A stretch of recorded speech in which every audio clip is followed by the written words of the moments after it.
MakingStarWars.net.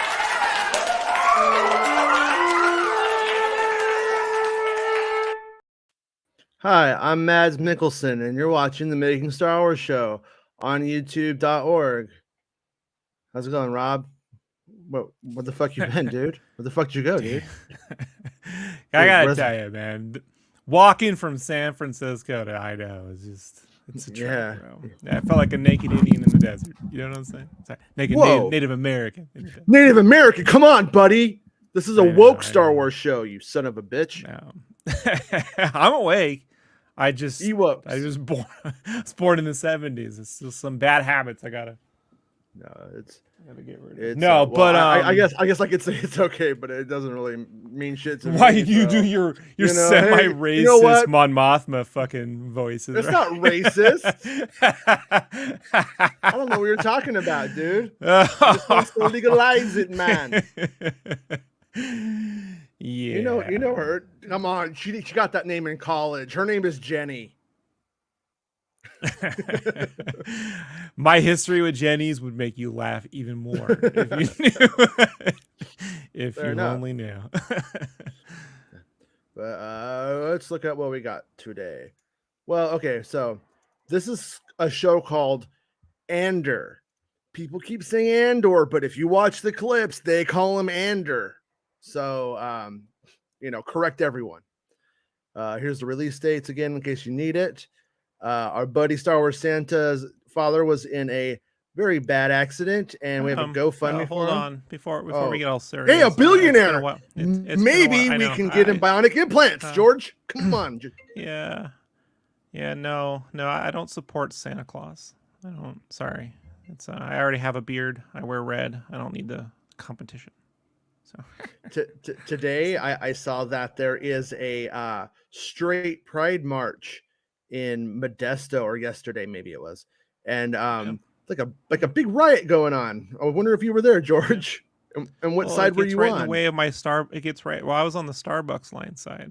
It was just getting right in the way of getting to Starbucks, and it really put a crimp in my morning. So when you jumped into the pit, so to speak, it was just about getting your latte. Yeah, well, I mean, I sugar-free latte because I am a diabetic. Diabetic. Yeah. You told us. Also, I don't know if you're aware, but John Powell came over. John Knoll. Sorry, those guys.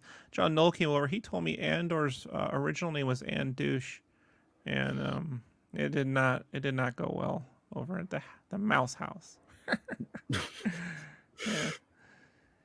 Yeah, but knowledge is power is the new documentary coming to Disney+. Hold on, I gotta go let him know. All right, there you go. Right. He gets ramped up. You gotta cut him off.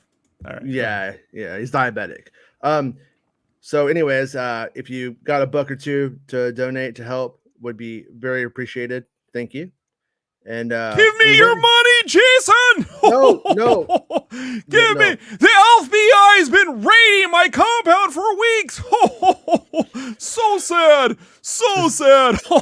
Something weird is going on. How are you, Star Wars Santa? And then Star Wars Santa is telling people to like the video in the chat at the same time while you're talking, and I don't hear the tippity-tappeting of typing. It's a conspiracy, Jason. It's a Santa. It's a hoedown. It's ridiculous. Just send me all your money. Like that time when somebody left racist comments on Kelly Marie Tran's Instagram from Santa Anna. It was the Easter Bunny, Jason. And they said it was the Easter Bunny. When I don't live in Santa Ana, but Santa Anna. I see a Now conspiracy. Mrs. Claus' name is Anna. It's not. Right. You just messed up, Santa. So anyways, yeah. So and sorry, how's it going, Mr. Santa? I'll be on Star Wars Santa show tomorrow if all goes to plan. I believe everything is probably going to be according to schedule. And so come hang out with us tomorrow morning at 9 a.m. Pacific Standard Time. If you want to, you should. And then anyways, we went and saw Rogue One. I took the kids to see it. It was Luke had seen it before. Like I said, I bought him that shirt when he was basically a baby. And I thought, he'll grow into that in 6 months. and here we are, and he still hasn't grown into it like I was talking about before. They actually had the theatrical poster, or a theatrical poster for this release, which was surprising. I didn't expect to see that there, and but they didn't. My theater did not have the posters to give out. I'm guessing somebody at my theater just decided to put them all on eBay or something. I really wanted one for back here on the wall. I was hoping to get, you know what I mean, though? Like that was like a big, I was really excited for that, to put it back here. So that we kind of had that, you know, for Andor season. So it's a nitpicky thing here, but generally you use black to weight things, to pop things forward. So when they put the gradient in the dish and they put the heavy black on the right side, it looks like it's popping out versus going in. Oh yeah, I see a giant pimple. You know, I see like a weird areola, and then it needs to. Well, look at Jen Erso. She looks like Chewbacca. I get what they're going for, but like a little bit of art direction could have just made that a little easier. Well, I just want to pop it. Boop. Yeah, I mean, and it's not so much. It's the problem with it is when you do something like this that is supposed to be classy. Isn't that kind of what they're going for? Like we're not going to just put the fucking Death Star on your guys. We're going to go like, this could be in Don Draper's office. Yeah, that's kind of what that says to this dummy when I see it. And I'm like, no, but okay. But I mean, you know, yeah. I don't love it. I'm not gonna Don Draper would have had a classic IMAX poster. Just saying. But the poster that they gave out was the one from the start of the show.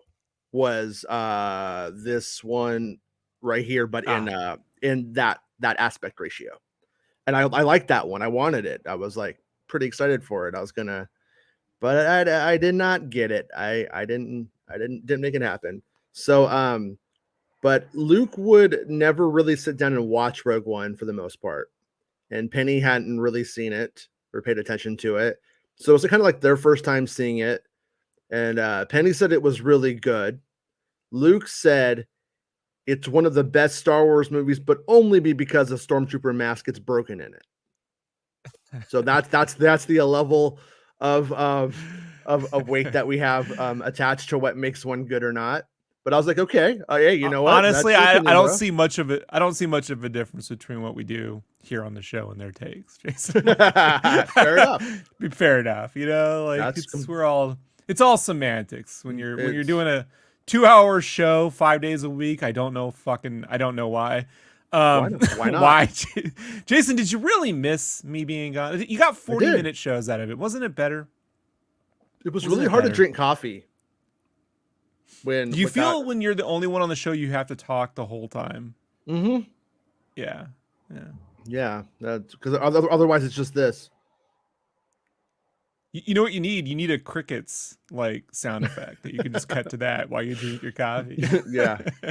Cicadas, whatever. Oh man. So it was fun, right? Did you guys sit like really close on the IMAX, like right up on her, so they had to like look way back? Actually, we went and saw it at the IMAX in Norwalk, and I'm almost thinking about trying to get my money back, because at least their ticket money, because we were in the very back row, but the theater is an older IMAX theater, and the kids couldn't see over the seat in front of them. My kids are, you know, he's 8 and she's 7. They're not like completely the tiniest of kids. They are children. I went and got them the booster seats, and they still couldn't see. So the little kids had to stay. They were standing up. They were either standing up or sitting on my lap, like you know what I mean, for the like kind of like with like one knee. I was like all sore after I left. And hey, Joanna used to work at the AMC. Yeah, what's up with those seats, Joanna? I mean, like your fault, but how's it going? But so yeah, I was like, man, I kind of want to go see. It's like anytime I hear someone walk on a sticky surface, I think of AMC. I think of it. Yeah. Right. But it's the worst when you it's the worst when you walk out of a theater and you're just you're like, what were you doing? Yeah. Well, let me ask you this. If I have seen Oh, I went. I think I saw Attack of the Clones back then. Um, gotta say, let me ask you this, Rob. Here's a question I kind of had for you. If I'm still like picking up on things from Rogue One, does Yeah. that mean that it's a lush tapestry of a film that just keeps on giving? Every single time I see it, I notice a new character motivation. Or does it mean that it's a little bit messier than people say? Because when I watched it this time, I probably enjoyed the movie more than I had ever no than I had ever enjoyed it. I think because of the Andor TV show, I think I saw it more from his perspective this time than in the past when it was like more Jin centric in terms of like paying attention to motivations and where people are at in the moment and stuff. And but all of that aside, at the very end of the movie, boy, once they get to that tower, it needs another editorial pass. It really does. Like once they get there, like you like literally get the idea, and then they're just there for a long time, and I'm like, you know what? Jason. What? All right. You do know that's literally where they went and reorganized like the whole film. Like she used to take the data tapes from there and run it across like the beach and Yeah. everything. It was a whole thing. Yeah, I know. But I know. no. Next time you watch that movie, I suggest if you feel like it and you have time, that you give it a watch before the series comes out. If you end up having a moment for that, and once they get to the data center, it's like, oh man, we're just like kind of like it kind of just sits there. And then you get to and then all this shit happens, they die, and then Darth Vader comes, and you're like, and I think that's why everybody remembers the Darth Vader thing so prominently, not just because it's Darth Vader, which is a great sequence and really fun, but it's because before they die, why do you keep laughing? Can we not be critical of Star Wars on the show, Rob? Apparently not. I'm just enjoying this. Just go ahead. Yeah. Jason's like, I just imagine in your mind as you watch Rogue One, you're like General Dodonna who's got the fucking plans for the Rogue One script, and you're like looking for the porthole, the little nick in the defense, or right here we put the criticism right in this 3-inch gap hole. I could give criticism to Womp Rats back home all the time. It was no big deal. if it was like that small, it was just that like once we got to that point in the movie, I was a little bit like, we just kind of stayed there. It just let me just make it. I'm a simple dude. Right? I'm not going to tell you whether a film feels slow or fast in the beginning. It's irrelevant to me. At the end of the day, anything I watch, anything I spend time with, I just want to know that when it's over, people made meaningful choices and suffered meaningful consequences, good or bad. And something's rewatchable when you feel like, oh, they actually, everything they did was for something. It meant something. And I can go and do it again. That's it. And so when, I don't care how you get there. Beverly Hills Cop was a movie that had no script. I mean, zero. I mean, go read that script. It's ridiculous. They made the whole thing up as they went. There are films that, like The Abyss, which took more time than it needed to get something done. You could sit there and say the chapter 4 and chapter 6 in a book wasn't as good as chapter 9 or 10. It really matters that when you put the book down and you're done, that was worth reading. My time was not wasted. And that's really all I ask of anything. So for me, like when I'm like, hey, you know what, dude, at the end of the day, I'm glad I saw a Darth Maul fight. Glad I saw that pod race. I can watch the Phantom Menace again. I can groan in some spots, but I'm not like, his fucking hurt. I can't say that about like a Rise of Skywalker. I can't say that about like, so I could sit there and, the editing, I don't know, because everything is so dependent on the 15 things that came before and the 2 things that come after it. There is no one-all fix for a film. If it were that easy, fucking, bro, they'd be doing it all day. You know what I mean? Like, and so I just think as fans, when we watch anything in the mainstream, whether it's a Marvel film or a fucking Fast and the Furious or a Nope, right? You got to be real careful when you're like, if it just tucked it up here, like that, if it were that simple, sometimes it is that simple. Sometimes it is. But at the same time, if it isn't that simple, then like you're just it's like messing with 10 seconds from a Nirvana song. You want to pull 10 seconds out of there to speed it up or get you the radio edit? I don't know. I don't know if that helps. So I think what they were trying to do with all those edits wasn't because people felt things were long. I think it was just unclear about what they were doing, and at the end, no one could decide whether they lived or died. And someone had to come in, I'm pretty certain it was Gilroy, who was like, they all fucking died. We're not doing this, you know? And I think that indecision throughout the whole bit of production carried its way through until it was time to get someone there who could fucking make a decision. The studio was cool enough with allowing to make those decisions. Because that's the real get. I mean, we, you know, like, Kathleen Kennedy isn't a producer on these films. She's the studio that's, you know, approving of all this shit to be made. So that studio has some weird, like, oversight. More in the way a comic book artist has, like, an editor. You know, like when you're drawing comic books, you're always having to, like, throw shit to your editor to be like, you're cool, you're cool, you're cool, you're cool, right?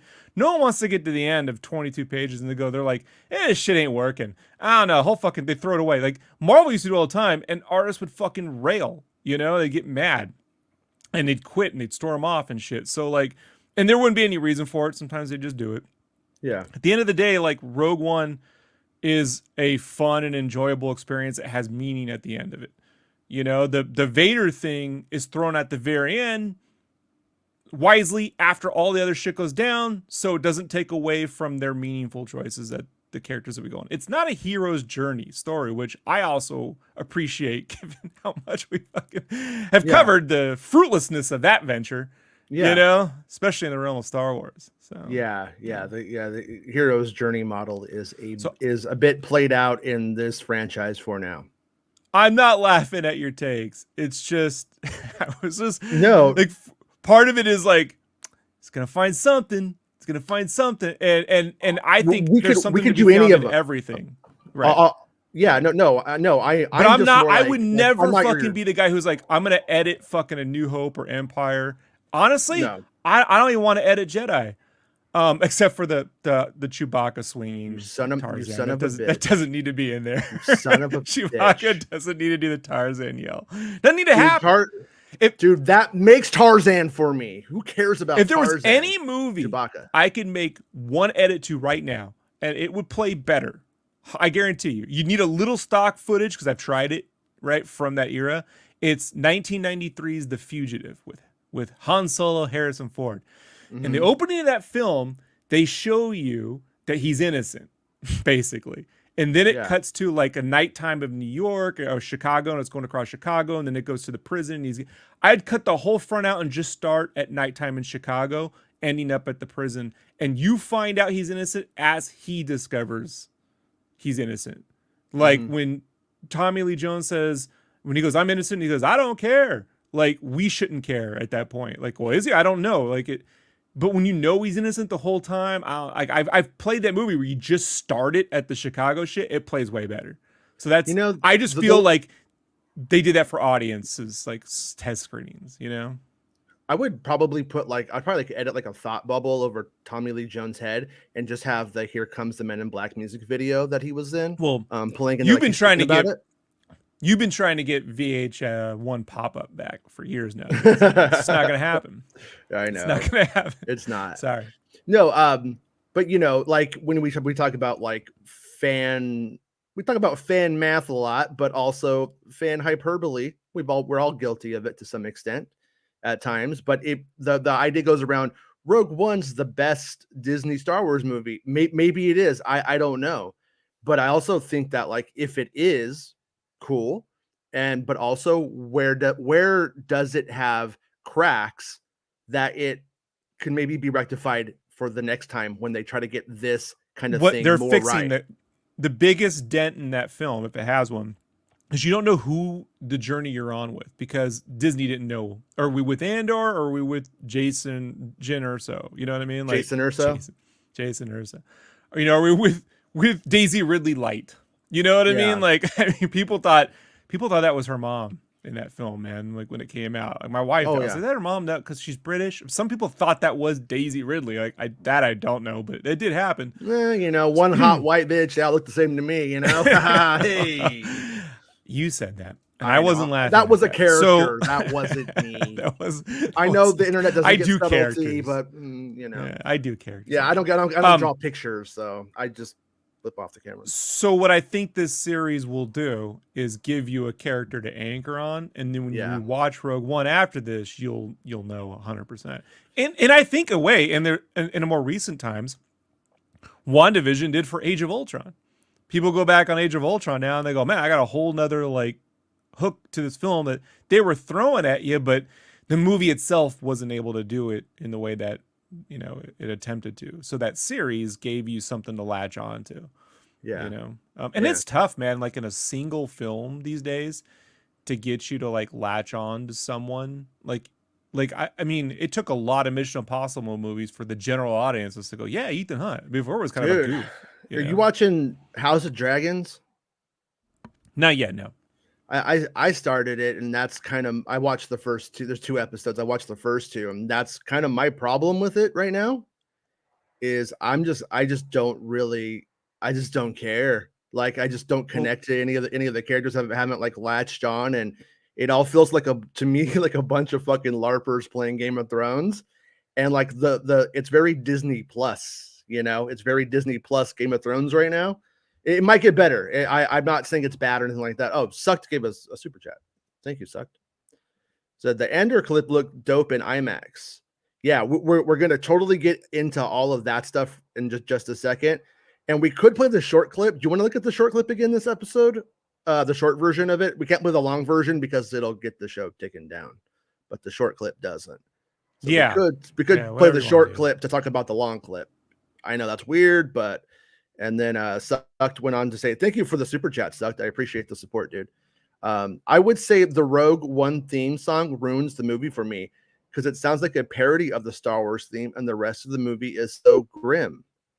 You know what's weird about it for me, Sucked, is that it wasn't until this screening with really great sound and stuff that I noticed how many times it comes back. I was actually critical of the opening of it on the show maybe 3 or 4 months ago. I was like, they play this little thing and then it's like not really there anymore. When I watched it this time, I was like, "Ooh, I was wrong about that." It comes up quite a few times more than I actually remembered.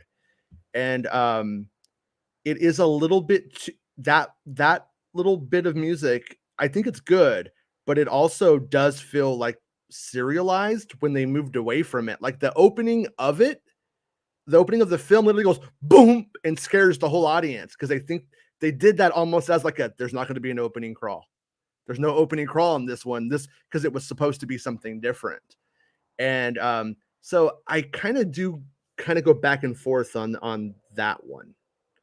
I don't know. I just put that in the subjective. It's subjective. It's category subjective because fair enough. Because at the end of the day, you got to always just try to look at it from the standpoint that I'm in charge of a Star Wars film. If you do a John Williams parody, you get knocked. If you do something totally different, you get knocked. You're gonna get knocked for something. The question is, does this get in the way of this? And I'll give you an example. The music in Sonic the Hedgehog 2 is like, it's just blaringly in front of the film. It's like trying to trying to get you to fucking do things and add shit that you're just like, this. It's just a mix. It's just weird. It doesn't flow with the Sonic. I don't get this. I don't. So, I think that would have been nice. I don't know, like if they had John Williams doing the whole thing. I don't know if that would have been better because John Williams now ain't making John Williams music anymore. He's making old John Williams music. It ain't the same deal. I do think they had that Desplat guy, right? Alexander Desplat.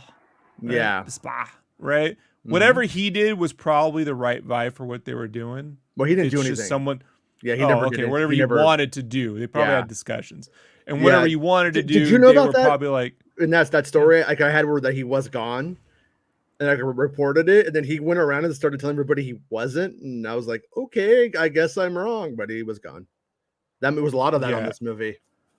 I think again, the best mainstream the best mainstream franchise films that are doing is the Mission Impossible films, where they get different. They've had the same composer on these films, but before that, every film star had its own composer, and their only mandate was work the theme in. Don't get rid of the theme. But they did someone say mandate? They built it to the tone of that film. So, but the Rogue One music's quite good. It's way better. People go, this is my problem with most Star Wars audiobooks. When it's like the same 3 fucking Star Wars music clip they keep playing in the background, like anytime someone walks in, dun dun dun dun dun dun dun, you're right, like, or it's just like it's somebody's at a computer and they like drop it in there, they go over at the camera and they go, expectations met. Yeah, that's my thing. like that's when you overdo it. It'd be like every 3 seconds throwing in that Back to the Future. Like, could you imagine that one's pretty a whole series of Back to the Future novels and having to hear that for fucking 8 hours? Like, you just go nuts. Well, to go back to like Suck's like point though, the other theme, the like kind of sad theme that plays throughout it, it does remind me of Across the Stars in a way. Like it could have been like an additional part of Across the Stars by John Williams. And then I kind of like that one. I get why they didn't want to run it by Johnny. They had to get the thing done. Well, he was already doing episode 8. He couldn't. But he has to approve of the theatrical release for his themes, so they didn't want to go through that. I think John Williams said, "Ain't no Frenchie doing a Star Wars film while I'm alive." I think is what he said. I don't know why he doesn't like the French, but it's a whole John Williams thing. I gotta make a John Williams tune, and we're gonna give him the ain't no Frenchie gonna Johnny Williams. Oh, no. He'll be like Ronnie. He'll be Ronnie Williams, I'm scoring, guys. I'm scoring, girls. I'm a scores man. I scores films. Yeah, I'm a scores guy. Yeah, scores guy. He scores films. See, Jason, fucking gold, right? I'm calling 1 week. It's all connected. It's all connected. But one of the things I know, this probably is going to sound dumb, and maybe I forgot. I may have forgot, but it occurred before you forget. Before you get on this side tangent, if I had to choose between Rogue One score and any of the other non-John Williams fucking scores that were done for a Star Wars film, it's not even. And by the way, it's way better than whatever's in Rise of Skywalker, and it's better than 9 out of 10 Marvel scores. Like, let's not even, like kid ourselves on those. No, I would take Giacchino doing Star Wars films over probably anybody but John Williams, though. You know what I mean? Can you imagine, like if they had gotten Danny Elfman to do it, like, and then you think there's no themes in it now? Just wait till Danny Elfman scores a Star Wars. Oh, but it would have like a bombastic brass section that let me know we were going on an adventure. Ever since that Spider-Man. When Jin's father is on that platform about to be assassinated by Cassian, I always, for whatever reason, or remembered it as a, crisis of conscience, like where he was like, oh, I couldn't do. But when you actually like when I was watching the movie this time, it really struck me that he knew at that point that he didn't need to assassinate him. He needed to extract him because they lost the hollow. The hollow of him explaining how the weakness works. So if they got, this is where I'm actually kind of a little bit critical of the movie, because if they had extracted him, they don't need the hollow. They don't even need to go into the vault. They could just get him and take him back to the rebels. It could be like, here's where you go. And the whole thing's streamlined and way easier. And instead, so Cassian not killing him makes a ton of sense. It makes sense, like I said, to extract him. And I felt like the movie could have maybe made that a more prominent point, because I noticed it more this time. Whereas in the past, I thought, oh, I need to kill him because he's dangerous for what he's doing. And then the rebels, I always thought were just like, you know what, fuck it, let's like kill him. But the rebels don't get the signal back from Cassian saying he's alive because the ship's crashed. They think it's gone. So now it becomes an assassination endeavor. And so anyways, you could tell that there's like layers of competing ideas going on in these scenes. Like I said, it makes it really rich. So as a fan, it keeps kind of giving back to me. but as a film, like something that you should be able to watch one time and take the whole thing in, it's not very coherent at times. You know what I mean? On certain levels. But it's true though. It's no Revenge of the Sith, right, Jason? Well, no, but like Empire Strikes Back, do you have to watch it 20 times to like really get most of the subtleties? Not necessarily. It kind of like it's very focused. But I think this is what happens when you make a good film by committee. You know what I mean? That's what it is. And it's giving us the old Andor. So right here, this is where we'll get into the clip now from Andor. And one thing I wanted to say was we keep talking about how Andor looks really, really good. Like it looks cinematic. I have now seen this scene in the theater. And yeah, it was very close. The only thing that really set it apart from being in Rogue One was the aspect ratio. You know what I'm saying? Like that difference. It wasn't in 4:3 or anything, but it's just sort of it's in that Rogue TV. One's 2:3. Yeah, and this is 16:9. Yeah, so like that true 16:9. Let's fit your TV kind of thing or whatever. And yeah, so I mean, like I said, it wasn't 1-to-1 though. I'm not gonna kiss its ass that hard and be like, oh god, you couldn't even tell. You could, but it was it would have been fine. Like fine theatrically. Nobody would have said anything bad about it. Is my point though. And let's play the clips. I don't think we got to see it together. Hopefully our audio plays. We might be able to talk over it. I'm not sure. You never know. So which is it? All right, so we had on mute. I know Bix has a game. I know you bribe quartermasters to leave valuables on the ships before they come in for scrap, but this isn't that. This isn't something that let pass. No. I went in and got this myself. How? How's that possible? It was sealed on the Imperial Naval Base in Steergard. Look, you got the money, I got the box. What else is there to talk about? I'll give you another 1,000 credits to tell me how you got it. Cassian would be a good weed dealer. Done. How?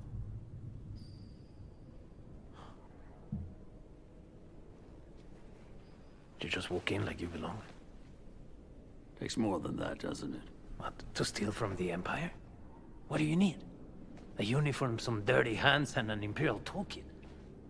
They're so proud of themselves. They don't even care. They're so fat and satisfied. They can't imagine it. Can't imagine what. Man, every time he says fat and satisfied, I see the guy from the trailer. Like, I must be hating that. He's like, fuck, come on, man. I just like to eat. Do you know how many Apple Jacks they eat a day? Fat and satisfied on Apple Jacks. but when you watch the like trailer, it's just funny because it goes fat and satisfied and it cuts to the fat guy. It's just funny. He's like, hey, come on, man. I knew it was gonna be an episode, and I'm a little chunky. King of the subtle shade. King of the subtle shade, dude. Yeah. So I like my Cherry Garcia after work, but come on. Yeah. Fat and satisfied is the name of my favorite ice cream. I haven't been fat and satisfied since Jenny left, but yeah. Gotta stop saying that. It's called callback. Yeah, I don't need that callback in my life. So in the trailer, or sorry, in the pre-show for Andor, we saw about 10 minutes of stuff, and the first part of it was just Diego Luna and Gilroy talking about the show, just doing your normal it's E in the 1990s, we're all a family, here's why it matters kind of shit, right? And it was fine. And then after that we get this clip, but then it's followed by this clip that we just saw, but it has a kind of a few minutes added to it. And then the beginning of it, we see that he's stolen a box, and we get to like actually kind of like look at the box a little bit and stuff. But one thing that I wanted to point out about it that I thought was smart was it's just called the box. It doesn't really get like a seismotronic, blah blah defibrillator Technobabble. technobabble thing that's going to make people go, fuck, I'm out. Like they keep saying that this show is for basically your mom. You know what I mean? It's made for people who just like drama and that kind of thing. And so they tried to like not turn people off. And I think they did a pretty good job with it because it's literally irrelevant what that thing is called. You can buy the visual dictionary someday when it comes out, and Pablo Hidalgo will have, 100 words about why you should care. And it's an AI box that generates jizz music. So it's a jizz box. Yeah. Yeah. This is the most guarded thing in the galaxy. Why? Because jazz. They get really real with that. They're like, if this jizz music comes out, it could infect the whole empire. We'll have people rebelling left and right. We got to suppress the jizz. Jizzing in our faces all day. Yeah. Yeah. So, but anyways, so there's like more of the clip, more of like of the bargaining, of the back and forth, and you could literally see the clip pretty much anywhere on social media. I honestly, I get why they would suppress it from playing on social media while it's in the theater and they want people to go see it.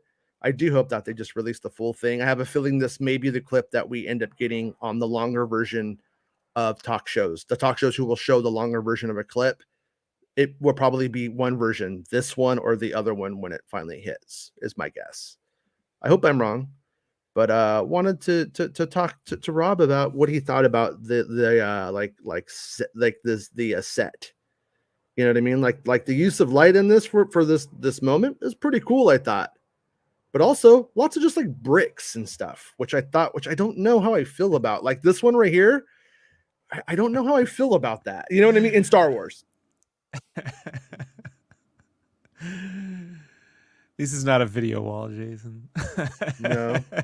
It's not a video wall displaying bricks. I don't really care. What I care about is that they're in that thing and then they have a fight and then all those chains holding up fucking cinder blocks or engine parts are used during the battle. So like the environment becomes dangerous for them to traverse during the fight. It becomes increasingly more dangerous. So utilizing the environment you're in is what I care about, not the texture of I mean, when there's a lack of texture, like if this was supposed to be Jabba's palace, I'd go, that ain't Jabba's palace. But if you're like, oh, it's some fucking abandoned little manufacturing bit on Corellia Light, then yeah, I get it. You know, having a big, we're talking about a universe in which the Jedi Temple is made out of like big box Disney store prefab plastics. So like, I'll take the bricks over that Disney store plastic column shit in the Jedi Temple. You know, if I gotta sit there and pick one or the other. So my other question is, why, we oftentimes are critical about the why of certain things. What the fuck is this room? Like why the that's fuck the thing. Well, that's my problem with the clip in general. No, my problem with any clip in general, Jason, is you just don't get the context of the before or after. So, you're like, well, what do they mean? What do they do? What's the point? And that's not what you should be thinking about when you're watching something. And because Star Wars is so location dependent, and it really is, like every fucking place when you're in like A New Hope, you're like, oh, they're in the desert. Oh, now they're on a space station. Now they're in a temple. Now they're in a spaceship. It's always followed that wherever they're at is important or specific to a reason. And here, because it's a show and it's a little bit somewhere, unless it has it's the disco techno world, like unless it's something really standout, if it's new, cool world. If it's minor, if it's just like a fucking room, then you're focusing too much on it. I would say if I were to give it a critique, if you want it to feel a little bit more Star Warsy, wherever the shadows are, just put one of them boxes with like some blinking lights or something. Because lights that blink in the darkness is Star Wars to me. Like you could take anything. It could be a castle, with medieval chains everywhere and literally torches, but right in the wall is going to be a little electronic blinking fucking electrical thing that shouldn't be. And that's Star Wars. It has this thing where it shoves parts and electrical shit into things that don't belong there. Otherwise, it definitely leans more on like a post World War II or pre World War II, British sort of like locomotive engine kind Do of you like. think maybe it's some? This might be Bix's place because we saw the outside with Bix on the outside of like with like the engines, like of like her junkyard thing. So could this be symbolic that Bix is a brick house? It's a brick house. I see. See what you're So, doing. yeah, Mighty, okay. mighty. Lightning all wow. Yeah, I know. Mm-hmm. Mm-hmm. Thomas Was says that he's- also on Prince's keyboard when he stole that? Was that one of the songs he stole? What- You know about that? Prince stole? He's pretty No, Rick prolific. James stole Oh. one of Prince's keyboards, and then like his best album had all of the shit. He even wrote it back. Oh, I took his shit, all the bitch. all the presets and stuff were in there. All of his best songs are on this one album. I think that might be one of them. Like and it's all the Prince's shit. He gave it back. It's like he took his shit and released an album. Yeah. That's cool though. I don't know. I appreciate it. So Thomas thought with his 12-year-old yesterday, and he is pumped for the show. Yeah, I am curious because, like, you know, my son's 8, and they keep saying this isn't for 8-year-olds, and I'm like, but is it? You know what I mean? Like because that's one of the things I think sometimes they dumb things down for kids, and sometimes kids are either really into it or they're just surface about it. So sometimes you could do something really, really deep and have all of this stuff, and the kids are just still like, hey, look, there's an alligator man, you know, I don't in know the about background. deep, but the conversation they're having is nuanced. It's not like none of this is no Star Wars show is ever going to be Better Call Saul, right? Like in the Star Wars universe, it's not going to be so nuanced that you have it's visual storytelling with it's minute acting. Like you're not going to ever get that. However, it's not like, and we're the good guys and you're the evil dudes. We punch you in the face. Where you going? You know, like it's not, you know, or like sister for sister, this sister for sister, third sister. Like, okay, don't need to fucking say it every time. They know who you're talking to. Gotta come up with another name, you know?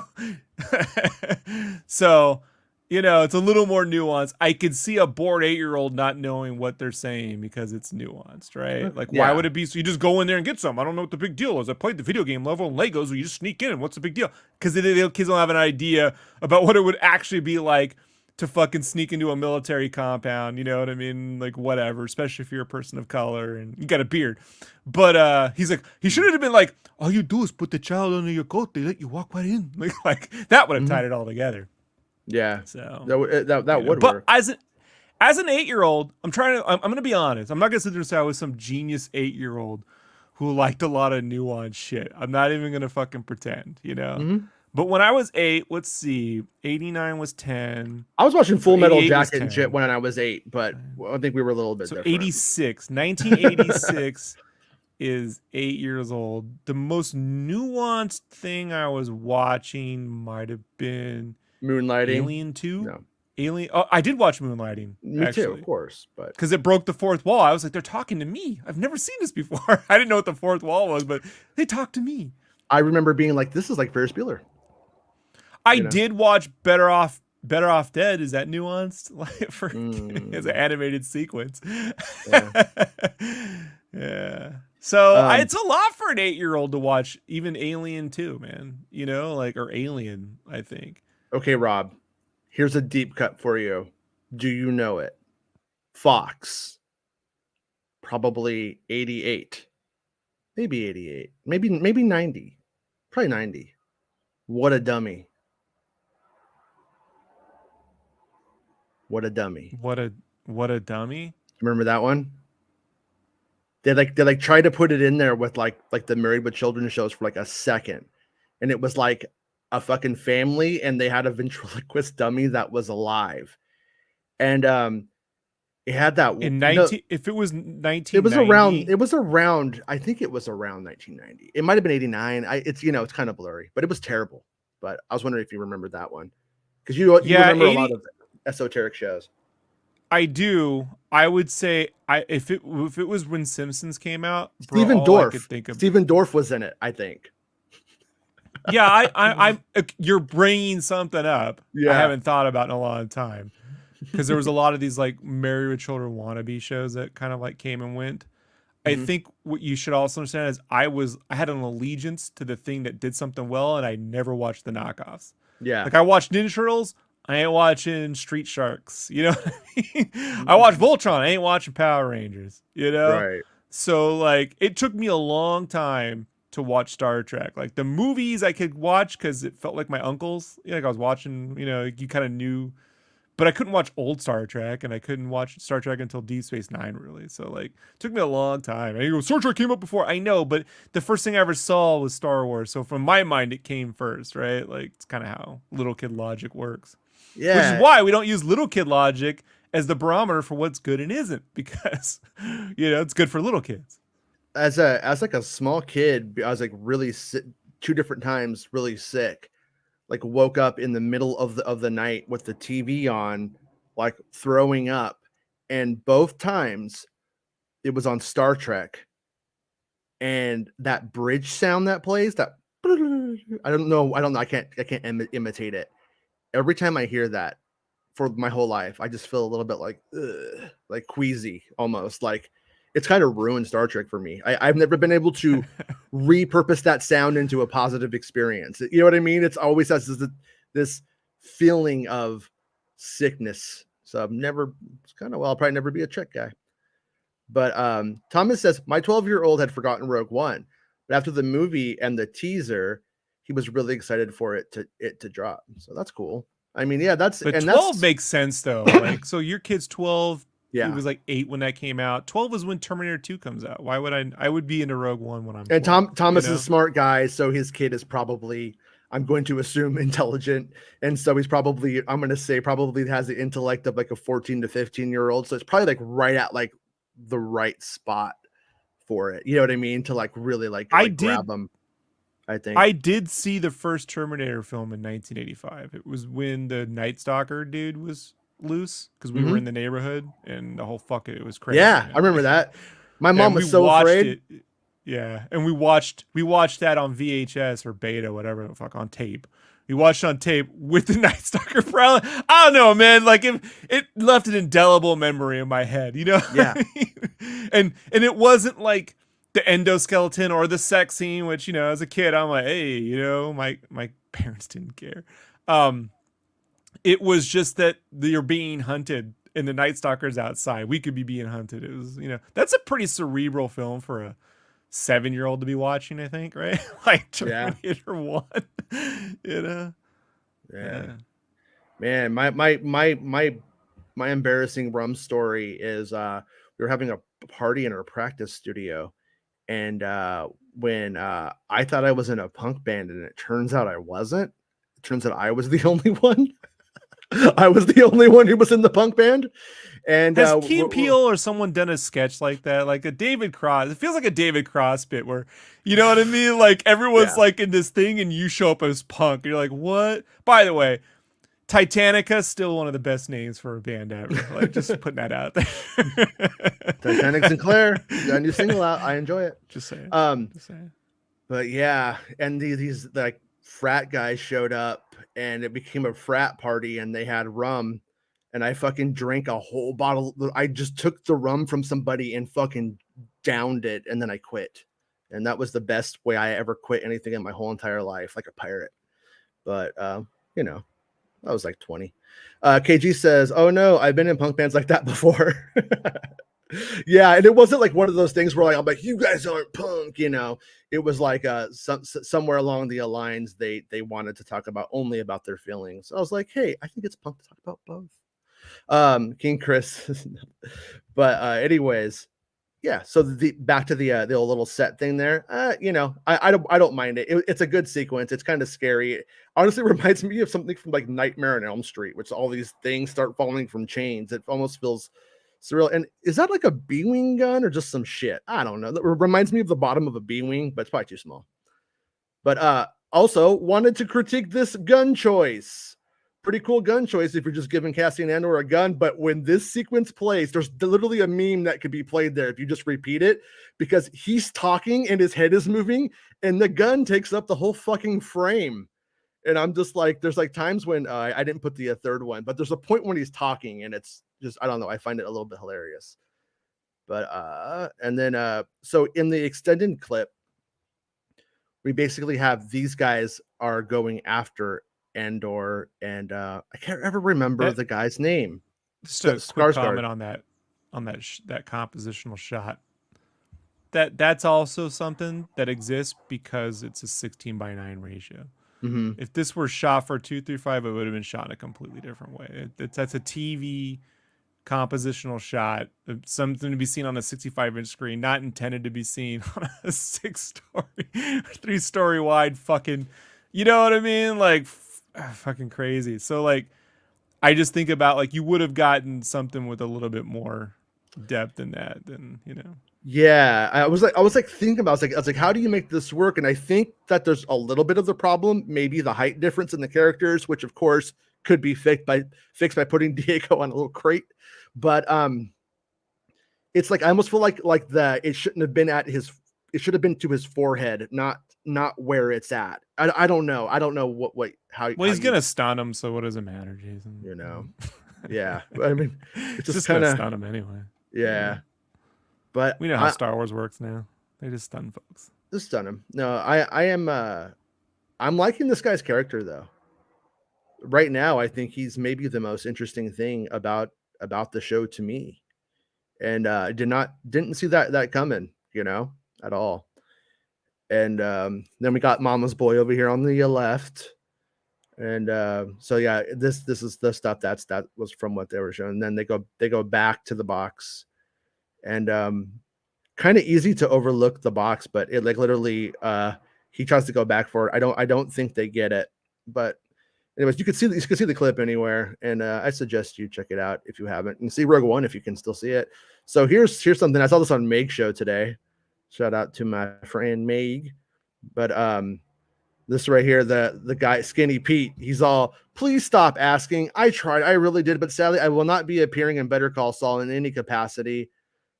My pitch to the creators, and he like gives his pitch and stuff like that. At the very bottom of it, though, yeah, at the very bottom it has hashtag this is the way, which might be him hinting that he's in the Mandalorian. And I think Meg suggests that he's Snoke.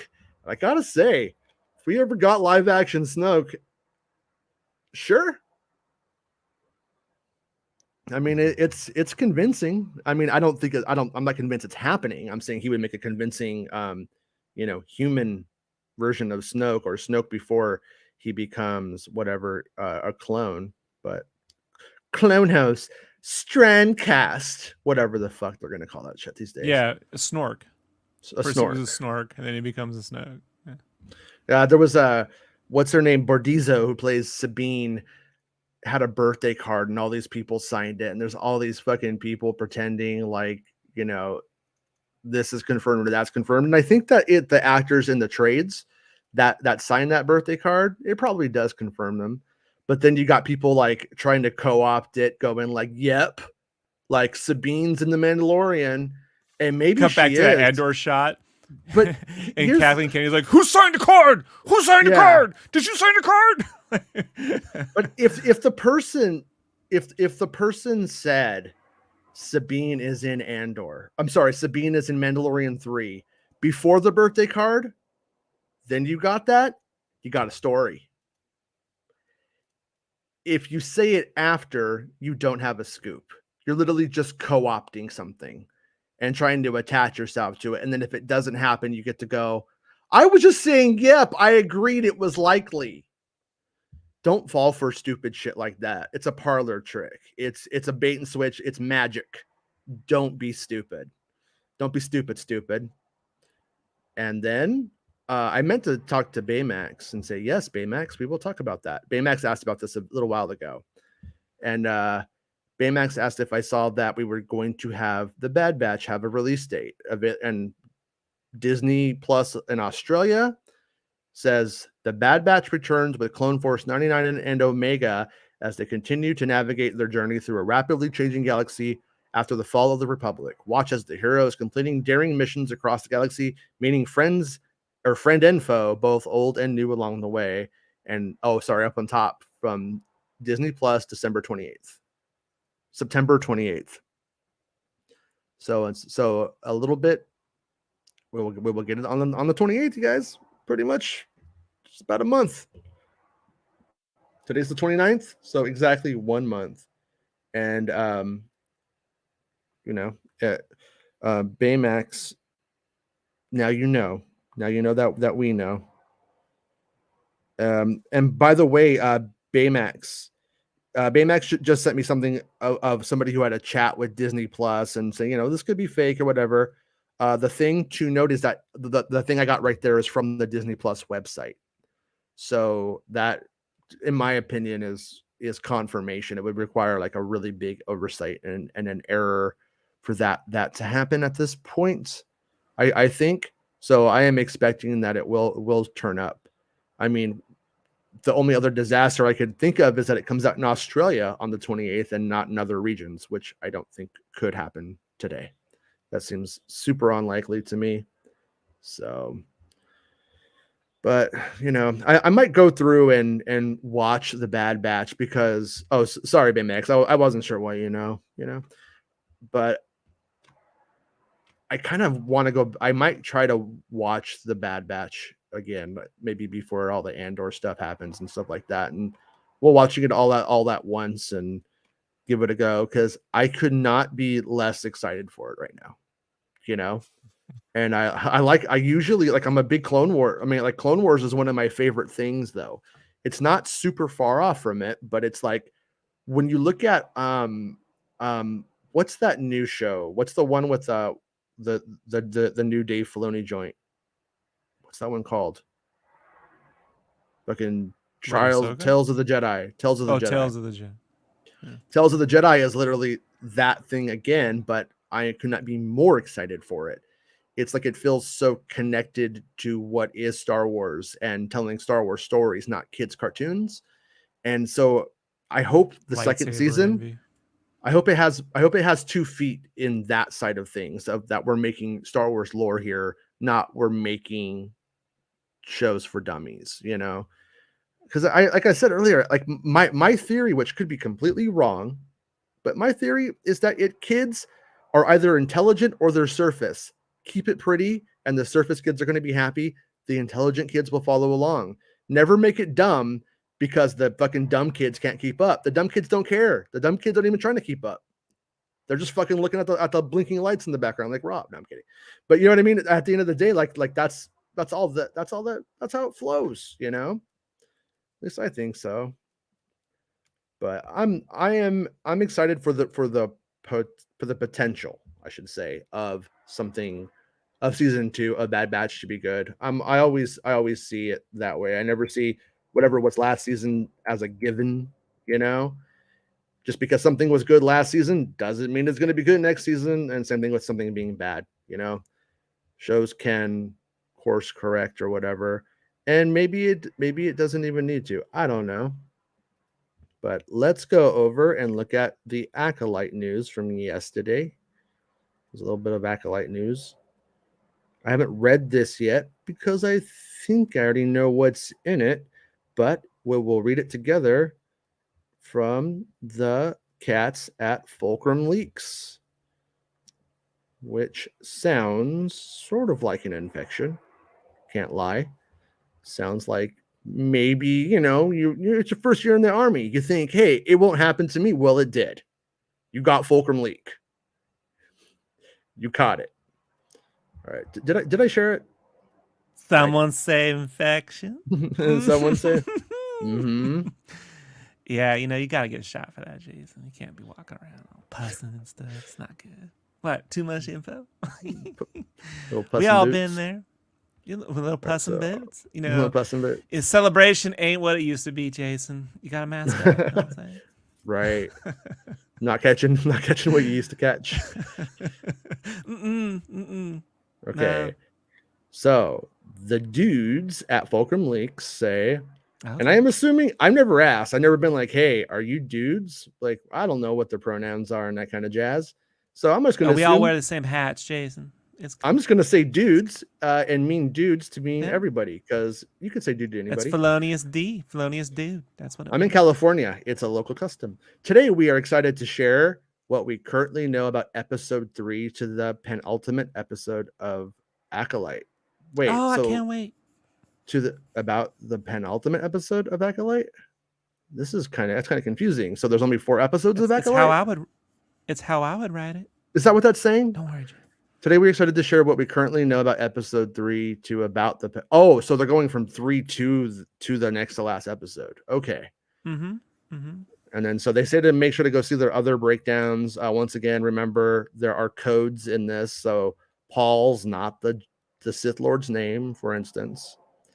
Well, So Jason, the Empire Strikes Back is the penultimate episode to Rise of Skywalker. That's how it works. Don't you know that? That's not how it works. That's how it works.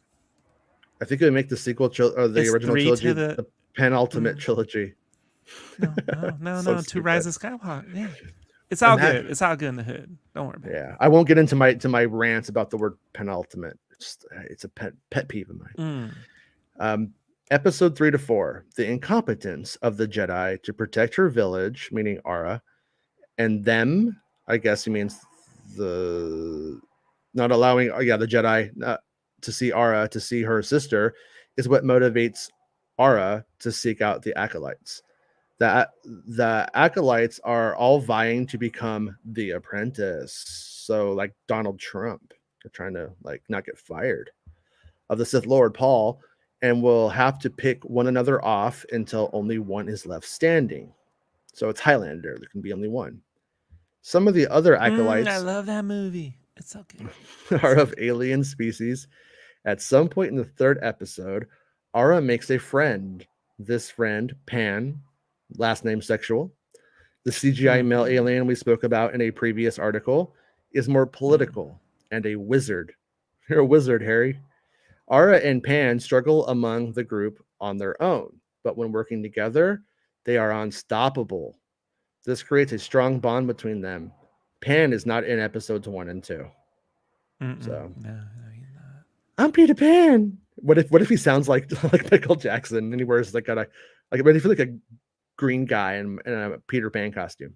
And he's you mean Jason? What if he sounded like prototype Jar Jar Binks? That's what you mean. Right? Keep on keep on talking. Yeah, that's all. I'm a little Gungan. Me and Blanket don't like that movie. That's what he said. Me and Blanket, we don't like it. Pan and Ara and the Acolytes engage in a sort of espionage, meaning they keep the documents and sell it to the Russians while also exploring Sith and Jedi temples. Episode 5, Paul and Ara and Pan arrive at a planet called Changbai, which is also no, that's racial. Can't be. No, I think it's one of those drinks you can get at 7-Eleven. The planet is sort of reminiscent of Zepho from Jedi Fallen Order, and the duo find a huge Jedi temple and ruins hidden in a cavern. Gotta say, a lot of Jedi temple ruins throughout the eras in Star Wars lately. In a later episode, Pan and Ara and a few other acolytes led by Paul visit a planet called Volant. Art coming very well, Jason, soon. I don't know if you're aware of this, but the Jedi, they're kind of like Burning Man. They just leave a big mess wherever they leave. You know? Right. They set up, they build a temple, they get real high on the midichlorians, and they just leave it out. Just a mess. It's ridiculous. But put on some goggles and dance in the desert. I get it. So Pan, Ara, and a few other acolytes led by Paul visit a planet called Volant, a Sith temple surrounded by statues, perched atop a huge snowy mountain with a red glow coming from inside. And finally, as we reported, the planet Gan, Scipio, also appears at some point, possibly during the second half of the show. It's so good. It's George Lucas, man. It's so good. It's unclear how this planet fits into the plot of what it might be or mean for characters showing up, but it's still cool to see it conceptualized. So that right there is I think that's because what if, see, when it comes to concept art, for instance, like planets that were cut from The Force Awakens, concept art ended up making its way to Pinewood. And it would end up, being on, I don't know, what do you call those? What do you call those, vision boards? I don't know what you call it. No, it's because I put them in boxes in my car. I just took them. Oh, it was a mistake? You messed it up? Yeah.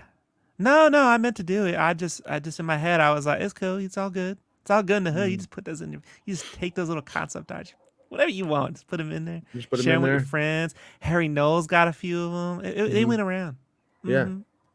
So, anyways, where I'm going with this is sometimes there will be something very, very dumb. When I say dumb, I should say inconsequential to us just looking at You it. can say dumb. But it could be like the fact that they like a cloud and that they want those kinds of clouds to be on what's Volans, for instance. So I think we should be aware or even cognizant of the possibility that Volans and Gan, and until one of their sources really say otherwise, could literally be for the same place. And I'm not being critical of them at all. I don't mean it that way.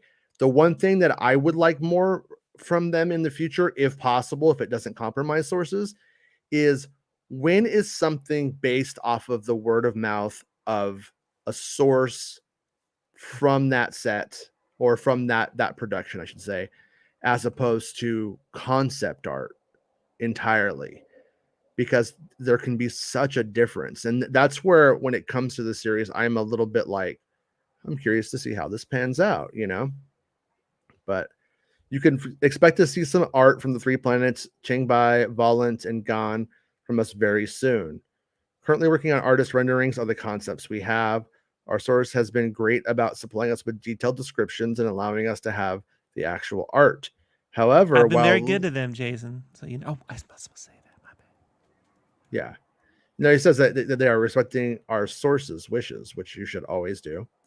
Nevertheless, you will be getting art that is close to the actual thing as one can get. Do not fret. Ahsoka's and Naruto. So there you have it.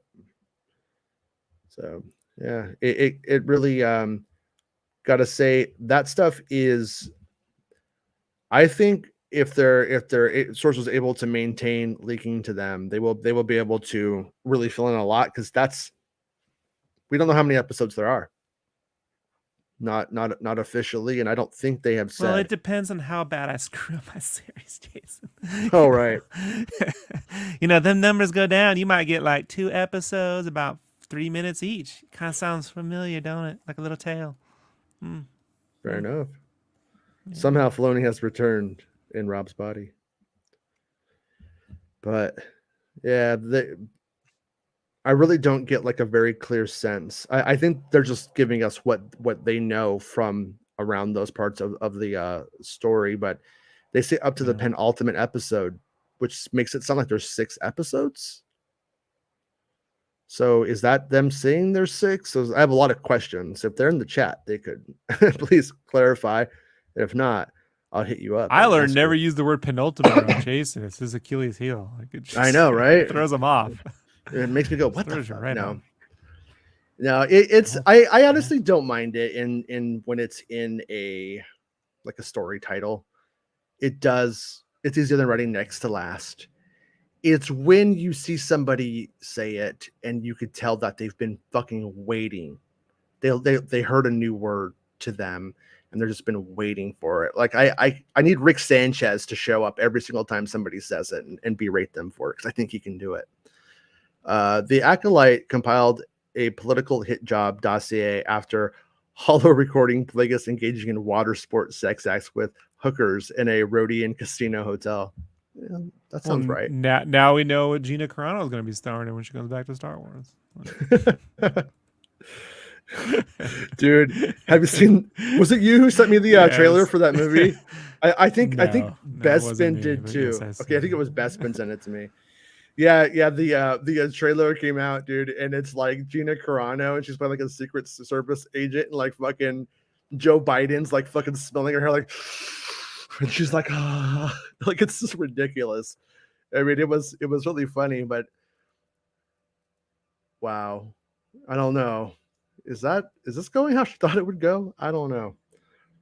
But yeah, the whole I can't look there. She's just, I hate to say it, but that whole trailer is just one step in porn parody, bro.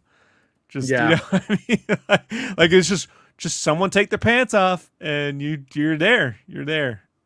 That's where you've gone. Good luck with that. Yeah. Somebody was telling me, they're like, well, I saw an article. They're like, you can't call the Trumpers hypocrites And I was like, if a guy's smelling a Secret Service agent's hair is the same as grabbing a girl by the pussy, and one's okay and one's, I'm gonna say it's a little hypocritical. But a fallen career. Gonna get a little bit of those pheromones out. Get him horny. All I see is someone either wasted a lot, stole a lot, or whoever put money up for that, just you're not getting your money back. Just letting you know. It's just funny, man. It's like anytime I see movies are such a fucking like financial sinkhole to begin with, that when you also like tack on an R rating or when you tack on a religious bent, like you start to narrow a movie scope down to a particular audience, right? Mm-hmm. And this is like 50 fucking like niche of a niche of a niche of a niche of a niche of a niche of a niche. It's not 70 million people. I guarantee you it isn't, and even if it were, it's not enough, no one's taking their kid. No religious family's taking. Right. That's what you're seeing is no different than what was that fucking, remember? You can get a little conspiratorial. Remember that dude who put out that propaganda video about, he was like an Egyptian guy and like he got caught for making these like during the Egyptian Spring. Remember he was like Arab Spring? Like these fake Arab Spring. He was doing these fake terrorist videos or something, but he was like an actual like operative for Israel or the Egypt government. Like it was a whole thing on that. Like I just remember when all that happened. I'm like, this is gonna be a Tom Cruise movie one day. And then he made the CIA movie, which was hilarious. And then it's one of those things where when I see this, I'm like, it's no different than straight up some propaganda video. I mean, this is obviously being made by the Federalist Society, so like, who cares? But I'm just like, someone spent what do you think? $10 million on this? I wouldn't be surprised if they paid themselves very handsomely for making the movie that won't make any money. So it's probably more. Yeah. Yeah, so maybe 40 million, 60 million. Someone spent money and it's not on screen. And I'm just like, well, someone got ripped off. Can't wait to watch that fall out in court. That's my favorite. It's the ensuing court battle over who wasted all the money. I can't wait for, Yeah. The one thing that they're trying to push now is, I don't know if you noticed, but like the stuff about the spy at Mar-a-Lago that was like caught. Like that story broke again, came out, and like they're trying to push it, and then Russia's state media is trying to say like, yeah, we have all of that, and I'm like, please don't fall into it, you guys, because they're going to try to make it sound like the Russians have all of the stuff from Mar-a-Lago. Then they don't. Then it's going to come out. The Russians don't have Kevlar, like, and then but then it's going to make it seem like everything that fucking criminal did wasn't criminal, and that it's all a frame job, Like right. I had dinner with some of my dad's friends, and they're very nice people, honestly, but they're just like, they thought Russia was a hoax, and they still do. But I saw somebody do a tweet. They should move there. Peter Straszek says the Russia hoax, the one that resulted in convictions of Trump's national security advisor, campaign manager, deputy campaign manager, foreign policy advisor, political fixer, personal attorney, and indictments of more than a dozen Russian hackers. And then you had Manafort on August 18th come out and say, yeah, I gave the data over to the spies and all the Russian spies. Like, I did that. Sure. It's like, but he comes out and says, oh, I'm what did he say? Vindicated or exonerated? He said he was exonerated. And they're, oh, well, there you go. It's like, that's not how I'd love to see him spell it. Mueller said it. Mueller said this doesn't exonerate Trump. Yeah. I know. But, you can't have, these are bad faith actors you're having arguments with. Like, I know. It's like, we all know, but we live in a system where as long as you have any kind of, even not a lot of money, just a little bit of money, the likelihood of you ever being held accountable is next to nil. And if it will, unless you got to have some, like, you got to be a person of color. You got to go down the list of, well, you got money, but if you're a white dude with any kind of money, I don't care if it's like even a $500,000, you're gonna get away with whatever you want.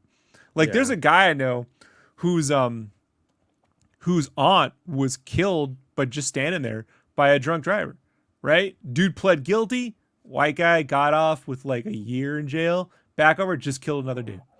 You know what I mean? Like endless, and all these guys got a little bit of money, just gets a lawyer, goes in there, gets some deal.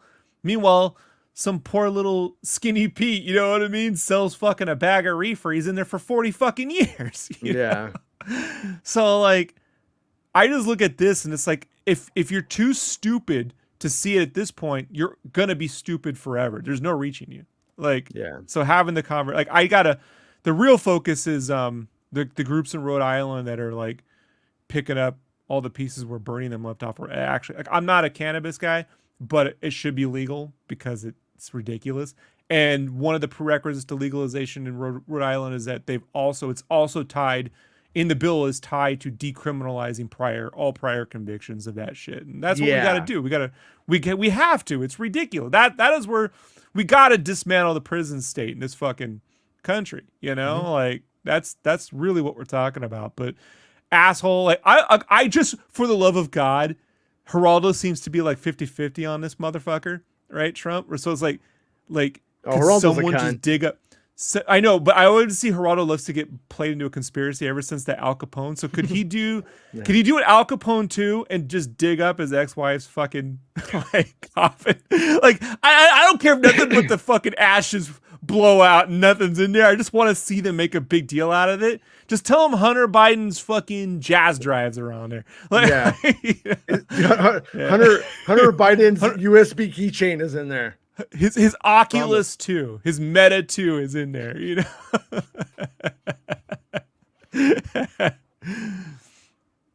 Yeah. It's ridiculous. I'll never. I mean, is the whole Hunter Biden's laptop thing? Is that just about nepotism? Is that the whole thing? It's what it is. I don't understand why. I don't give a shit about Hunter Biden. The left was going after his kids, Trump's kids, for the better part of 4 years. So the second the other guy's in office, they got to go after his kids. That's all this is. Yeah. And look, it's not going after Donald Trump Jr. They're literally sold out to Russia. Like, this is ridiculous. In that trailer, in that Gina Carano trailer, they show him like wiping his nose like he just did coke, if I remember right. And I remember, he's got a coke habit. Yeah. I was like, is he playing Donald Trump Jr.? He's got a coke habit, but so does Trump's kids and Trump. Like, I mean, my favorite was Trump opening up his desk in that video and all that fucking like pseudo boxes are in there. You know what I mean? And we don't gonna pretend some guy in his office have hundreds of boxes of pseudo in his fucking in his fucking drawer and his business. Like, come on, guys, like, what are we doing this here? But man, it's just political theater at the end of the day. The real question is, working class people will just realize that rich kids aren't on your side from either side, from anywhere. They don't love you, and they never will, and you'll never be them. You're never going to be rich, and you're never going to be one of them.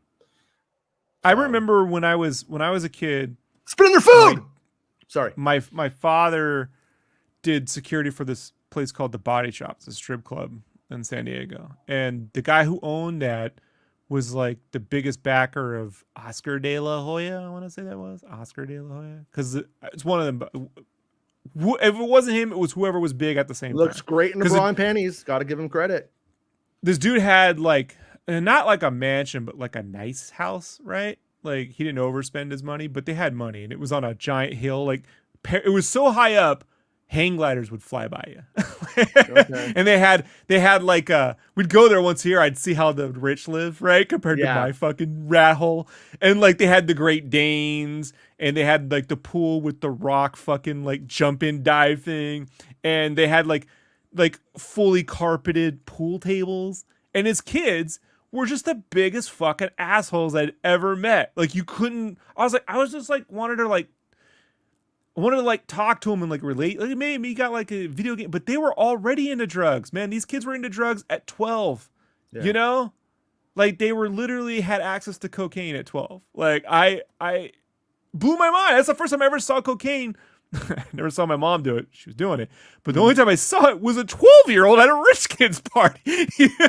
Like, they're not us, man. Yeah. How do you get coke as a 12-year-old in like 1991? Like, I don't. I'm not gonna get coke as a 43-year-old man in 2022. None of them are your friends. No, no, it's the bar from Solo: A Star Wars Story. Don't talk to any of them; they're not your friends. But, anyways, well, good bar, by the way. It was pretty fancy, My favorite right? part of the movie. Favorite part of the movie. I like those people with no heads on the top, the decanted. Attitude says 2 years ago I ordered a Ray pick signed, personalized by Daisy. I just got it after Lost in the Post. Posted a pick and all I got was hate about Ray in the films. Star Wars fans can't resist telling you what they hate. Yeah, I think that all comes from this idea that social media like is about you only, because it's like my Twitter, it's my this, it's my that. It's where I post when we started off posting my lunch and all that kind of shit. And then here we go. And now they don't realize that, no, actually, you're commenting on somebody else's Twitter account or whatever, and you are talking to other people. It's one-sided narcissism. That's why social media is so fucking popular. It is a narcissistic behavior. I noticed this years ago about something else when my father he would call food his, I gotta have my tortillas, I gotta have my this, I gotta have my that. And I'm like, it's not yours. It's, you gotta have some, you're hungry for, I've never said, I gotta have my pizza. It's this weird like personalization of something my that pizza has nothing. Yeah, don't say that. But I don't, and I've never said my Twitter. I post on Twitter. I eat a pizza. Let's have pizza. But there is a mentality for people who do personalize every fucking thing, and so like, if I see someone who's, case in point, man, people love Power Rangers. I gotta finish. I can't stand it, but I don't go, and it's fucking dumb. You're dumb for fucking hating it. You fucking eat. Like it's it's your power, not my power. Like, but it is funny, man, when people like they do think because it's theirs, they can just do whatever they want. It's like, it's not yours, like, yeah.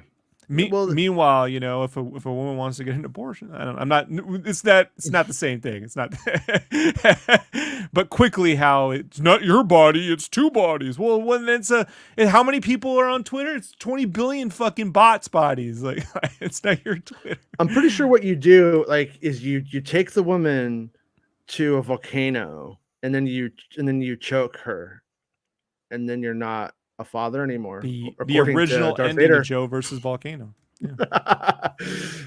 Darth Vader's abortion. It's a Star Wars story. But Tyrant says spending post Christmas or probably past Christmas with ultra rich kids, family members was always miserable, but especially the early teen years. Yeah, I hold on, Jason. I'm still mad about this. My original ending was Joe Dante stole my ending and put it in Joe versus the freaking volcano. He wasn't supposed to choke her. They were supposed to go there, and then her handmaiden clone sister thing, another Meg Ryan, was supposed to come out and be with Anakin. There's going to be a bunch of Meg Ryans, and he stole it, and I'm still livid about it. So I had to have him choke her, and that's not what I wanted to do. And I mean, I like when they wear the chokers, but I didn't want him to choke her. It's a whole thing. I'm still pissed about it. Miscommunications between friends can happen, George. And we're not friends. That's why I'm the one who told Filoni to just steal that fucking Mogwai and put him in the Mando. Just do it, Maybe so he took my Revenge of the Sith, and I took his Gremlin. Even Stevens, maybe. Yeah. Oh, Jason. Oh, Jason, you did it. Mm-hmm. Oh, Shia. Yeah. Okay. I actually watched that one guy. You watch Shia videos? Yeah, no, that one guy from Walking Dead, I think, who was like the best friend in season 1, the one who fucks his wife, the Punisher.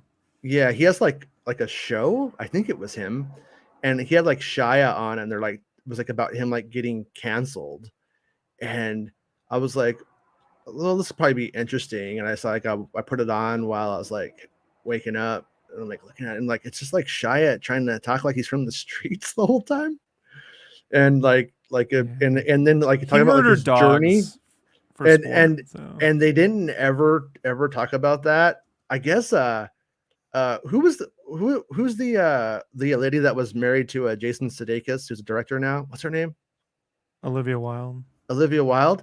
She said that she fired him after the allegations came out, and then he fucking posted videos saying of her going like, stay on the movie, come on, don't quit, and all that kind of stuff, like proving that she was full of shit. Which I was like, oh, you know, but I was like, that whole thing with the dogs.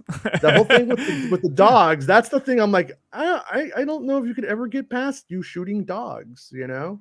But notice it's because a woman disagree with him. That's when he said, how many fucking dudes have talked shit about this guy? He's never once been like, no, not the guy. It's not the. I look at like, what she said was bullshit. And as a fucking director, just keep your mouth shut. You don't need to be given inside stories, you know, on any fucking decision, because she tried to get it's just gonna because it's just gonna fucking derail every fucking thing. You learn to keep your fucking mouth shut and let the PR fucking person. Wooers are PR shutting her the fuck up. Like, seriously. That all being said, the dude fucking murdered dogs for sport, you know, on top of a million other fucking weird ass things that motherfucker was up to. He literally pulled up. Go watch a video of him pulling up to people. How about when he was doing weird shit with the art installation art? He literally should be the villain in Only Murders in the Building season 3 at this point. Like, he's so fucking weird, you know. But he murdered dogs to prepare for what role? I'm still trying to figure that out, you know. No, and he I think he mentioned like taking a knife to somebody's mom's throat when he was 19. And I'm just like, I'm like, you're a sociopath, bud. You know, little bit. Yeah. It really sucks. He ended up in Indiana Jones. You know what I mean? Like, in a weird way, not in a weird way, but you know, it kind of would be nice if they hadn't put that guy in it now. I used to be like, hey, you know what? He wants to do weird art stuff. Let him do it. Oh, he's over Hollywood. Let him be over Hollywood. Like, that was kind of my take, but he does seem. Next thing you know, him and Gina Carano are doing a space Indiana Jones ripoff for fucking Breitbart. You know what I mean? We got to fucking hear about this for the next couple of years. Nah, you know, like, I don't think you could follow. I don't think you could follow directions enough for long enough to it wouldn't go well, but they would just. That's what they would be doing. You know? Yeah, like, I could see it. You know, I gotta eat. But as a truth comment from earlier, gotta have my Star Wars. But yeah, I mean, that's the thing is like, my Star Wars. When you feel something and you're making a piece of art, I think it's okay for it to be about you. But when you're expressing, you know, Jason, yourself, let me tell you something. Only when that art is for you. When I make art that I'm being paid for, not a commission. Commission is different. But when you have an actual client, you're making something for somebody. The hardest thing you got to get new artists to do is understand it's not your shit, man. Yeah, it's not your shit. Oh, sure. You know, you can bring something to it, but it ain't your fucking art, man. Like I don't care how much they pay you. I don't care if you're the greatest thing ever. You're the front person for this stuff. It ain't your shit. It ain't your art. You ain't make. And so, but that watching art is just like, you know, internalize like or personalize. Well, it's my thing. It's my design. It's my. I'd see it in art department. It's my design they sold. No, that's their shit. You're the one who's responsible for making changes when they got to fucking make changes. But like, it ain't your shit. That's it for sure. No. When you're doing, you know, something for hire, it's not about you anymore, obviously. And but. Can you imagine walking down the street and somebody just like shouting, I hate nachos. I love nachos. Somebody going, I'm happy. Say, I feel so like, I mean, it's fucking insane. The whole thing is really insane. You want to see insane? Walk into a church. No, you're going to see pretty much that exact same fucking thing. You know, they're speaking Makaleka High, Make a Heiny Ho every weekend, Jason. What do you want me to do about it?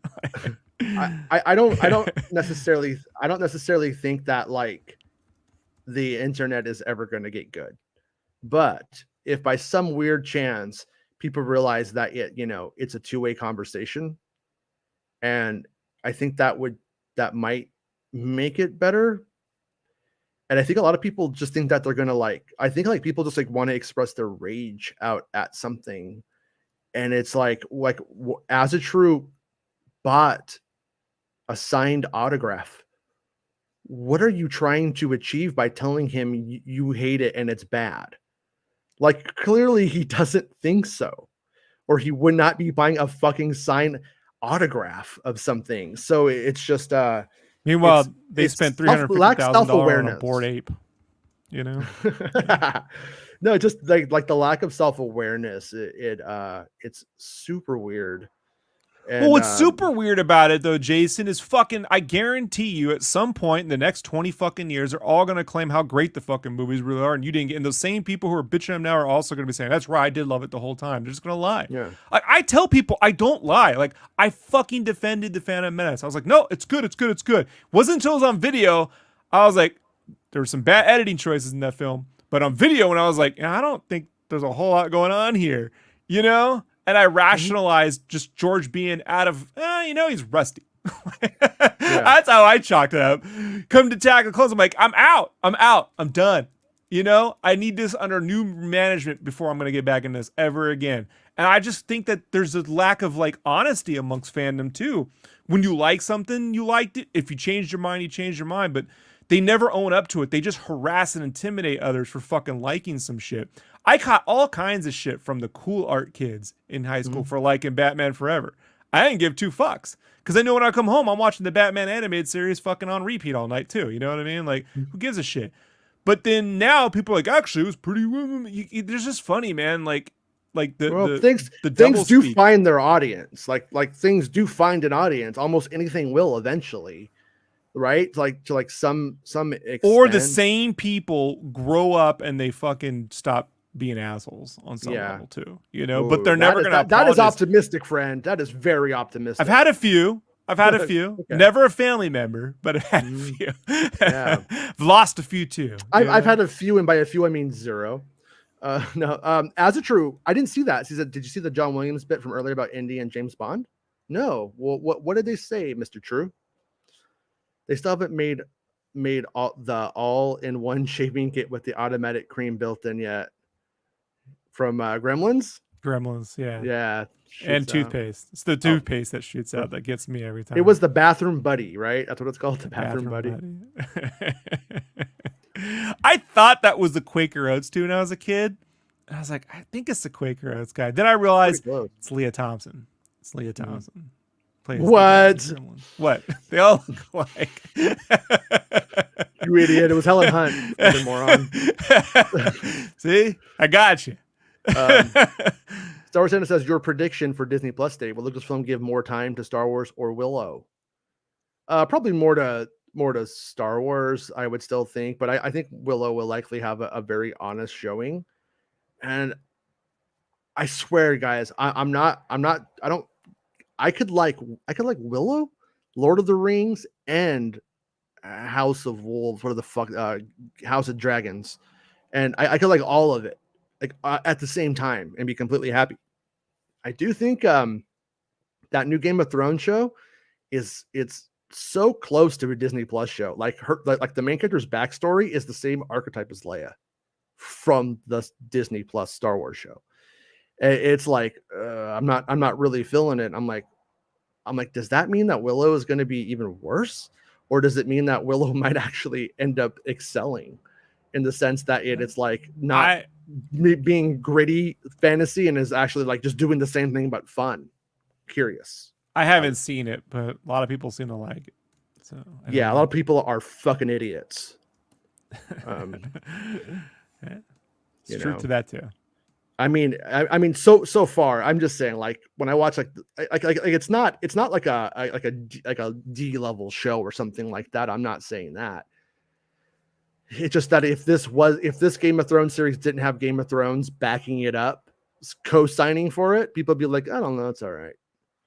I mean, it's just like, oh, I'm a whimsical princess. Oh, all I want to do is fly dragons and eat candy all day. How will I ever take responsibility? But that's how you should feel about Kenobi, probably. And that's how I feel about Kenobi. Yeah. Yeah. No. And I was going to say, literally, if they didn't star a character you didn't know, all the goodwill goes away. Just being honest. And that's where I'm at right now with that one. I'm not a rabid Star Wars fan. Sorry, I'm not a rabid Game of Thrones fan, so I'm a Star Wars fan. So it's like that one carries easier for me. I'm more invested in the characters. And with this one right here, it's like there's like really two characters and a hot chick is what I call the show right now, and that's pretty much where we're at with it. And for me, anyways, sounds like Star Wars. But I mean, it may be for me, it may be a slow build, and it may get fucking really great. Like I don't know what to expect. But in terms of the fantasy stuff, like it kind of bores me in the same way that Dune does, where they talk like they're literally talking about trade routes quite a few times. So I was like, anybody who ever talks shit on Phantom Menace trade routes opening, here you go. This is for you. This is and they probably think that one's good. But we'll see. It might end up being good. It might end up working for me, I should say. It might be good to you. If it's good to you, that's cool. To me, I'm a little bit like, it's kind of testing my patience. If the third episode is not a lot better, I would probably not watch it week to week. I'll probably just wait until it's all done and then sit down and just, watch it on a day when I'm feeling like going into something fantasy like. But so anyways, I think Willow will likely have a pretty good showing.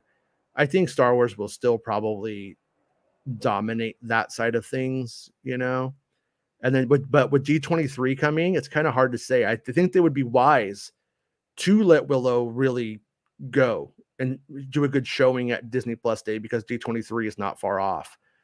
And they're going to want to hold some stuff back from Star Wars probably, or it might just be redundant. It might just show the same shit twice to some extent, which is totally possible, I think.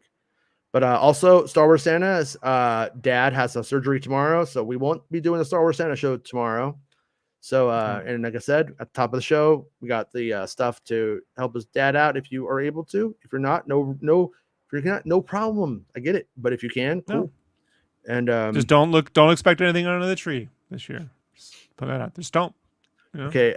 As the true just came in with the I'll go back up, but your Christmas might go through a few things. Speaking to Classic FM, he said that Williams had just finished 30% of the soundtrack for the 5th installment, which will star Harrison Ford. I pretty much have the thematics scheme done, but we probably will be working on this into September, Williams said.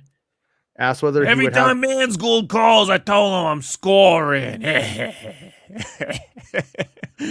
he said he would like to work on James Bond. I'd love it. But then went on to open up about the process of creating a soundtrack and says, writing the film music is very difficult. It's probably not a profession for all composers because it can be a constricting and possibly very frustrating. Okay. So didn't you want James Bond to sound like Harry Potter?